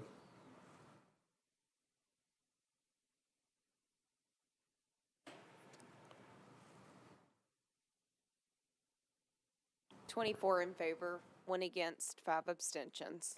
Right. Bill gets majority vote. It passes on third reading. All right. We're on BL 2018-1385 by Councilmember Henderson. This is an ordinance amending Chapter 1.04 of the Metropolitan Code of Laws by adding a new section 1.04.070 establishing general compliance requirements for all permits issued by the Metropolitan Government of Nashville and Davidson County. Councilmember Henderson. Thank you, Vice Mayor. It appears that all committee reports are in. Is that correct? That's correct. With all committee reports in, I would move approval, please. All right, Councilmember Henderson moves approval on third reading, properly seconded. Any discussion? Seeing none, all those in favor say aye. Opposed, no. Bill passes on third reading. BL 2018-1386 as amended. Councilmember O'Connell's the sponsor. Ordinance to provide for the designation of public property within specified areas of downtown Nashville as a temporary special event zone during the time periods beginning at 9:00 p.m. on December 30th, 2018, ending at 6:00 a.m. on January 1st, 2019, relative to the use of these areas in conjunction with the 2018 New Year's Eve celebration, related activities and events. Councilmember O'Connell. Thank you, Mr. Vice Mayor. I'd like to move the bill as amended. There's a motion to approve the bill as amended. It's been properly seconded. Any further discussion? Seeing none, all those in favor say aye. Opposed, no. The bill passes as amended on third reading. BL 2018-1387 by Councilmember Lee. Ordinance readopting the Code of the Metropolitan Government of Nashville and Davidson County, Tennessee, prepared by Municipal Code Corporation, including supplemental and replacement pages thereof, containing certain ordinances of a general and permanent nature enacted on or before September 5th, 2018. Councilmember Lee, you're recognized. Haywood co-signed. Lee left. Oh, I'm sorry. Councilmember Haywood. Okay, thank you, Vice Mayor. With all committee reports in, I'd like to move the bill. I'd like to move for approval. All right, there's a motion to approve, properly seconded. Any discussion on this? Seeing none, all those in favor of the measure on third reading say aye. Opposed, no. You adopt on third reading. Thank you, Councilmember Haywood. BL 2018-1389. Councilmembers O'Connell and Bedney, an ordinance authorizing the Metropolitan Government of Nashville and Davidson County to abandon existing easement rights located at Alejandro Place, unnumbered. Councilmember O'Connell. Thank you, Mr. Vice Mayor. I'd like to move approval. All right, all committee reports are in. Motion to approve, properly seconded. Any discussion? Seeing none. All those in favor say aye. Opposed, no. You adopt on third reading. BL 2018-1390 by Councilmembers O'Connell and Bedney. All reports are in. Ordinance authorizing the Metropolitan Government of Nashville and Davidson County to abandon existing easement rights located between Division Street and an unnamed alley adjacent to Interstate 40, formerly known as an unnamed alley, parallel to 8th Avenue. That's very interesting. Councilmember O'Connell, you're recognized. Thank you, Mr. Vice Mayor. Always try to keep you interested, and I'd like to move approval. For an unnamed alley, we've got a motion to approve, properly seconded. Any discussion on this? Seeing none, we're voting on third reading, BL 2018-1390. All in favor say aye. Opposed, no. You adopt on third reading. BL 2018-1391, Councilmembers Bedney and O'Connell. Ordinance authorizing the Metropolitan Government of Nashville and Davidson County to abandon existing sanitary sewer main and to accept new sanitary sewer main, sanitary sewer manholes, and easements for properties located at 100 and 104 Fern Avenue. Councilmember Bedney, you recognized. I move to approve. Motion to approve, probably seconded. Any discussion? Seeing none, all those in favor say aye. Opposed, no. You adopt on third reading. And the last bill is BL 2018-1392, also by Councilmember Bedney, O'Connell, and Kendall. All committee reports are in. Ordinance to amend the Geographic Information System street and alley centerline layer for the Metropolitan Government of Nashville and Davidson County by abandoning a portion of alley number 940 right-of-way. Councilmember Bedney. Yeah, I think we need to engage in a conversation about the definition of alley centerline. I think we have a motion to approve. Is that correct? Yes, sir. Yeah, that's right, and it's been properly seconded. Any discussion on this? Seeing none, all those in favor say aye. Opposed, no. You adopt on third hearing. I need to announce that the first meeting in January will be Thursday, January the 3rd. Remember that the Community Oversight Board nominations are due in on December the 18th. All nominations, including those by the council members, 4:30 p.m. on December the 18th. Congratulations to our newest married member of the council and to the newest child on the way by a member of the council as well. I'll take a motion to approve. To adjourn. I have a motion to adjourn, probably seconded. All in favor say aye. Opposed, no. We are adjourned.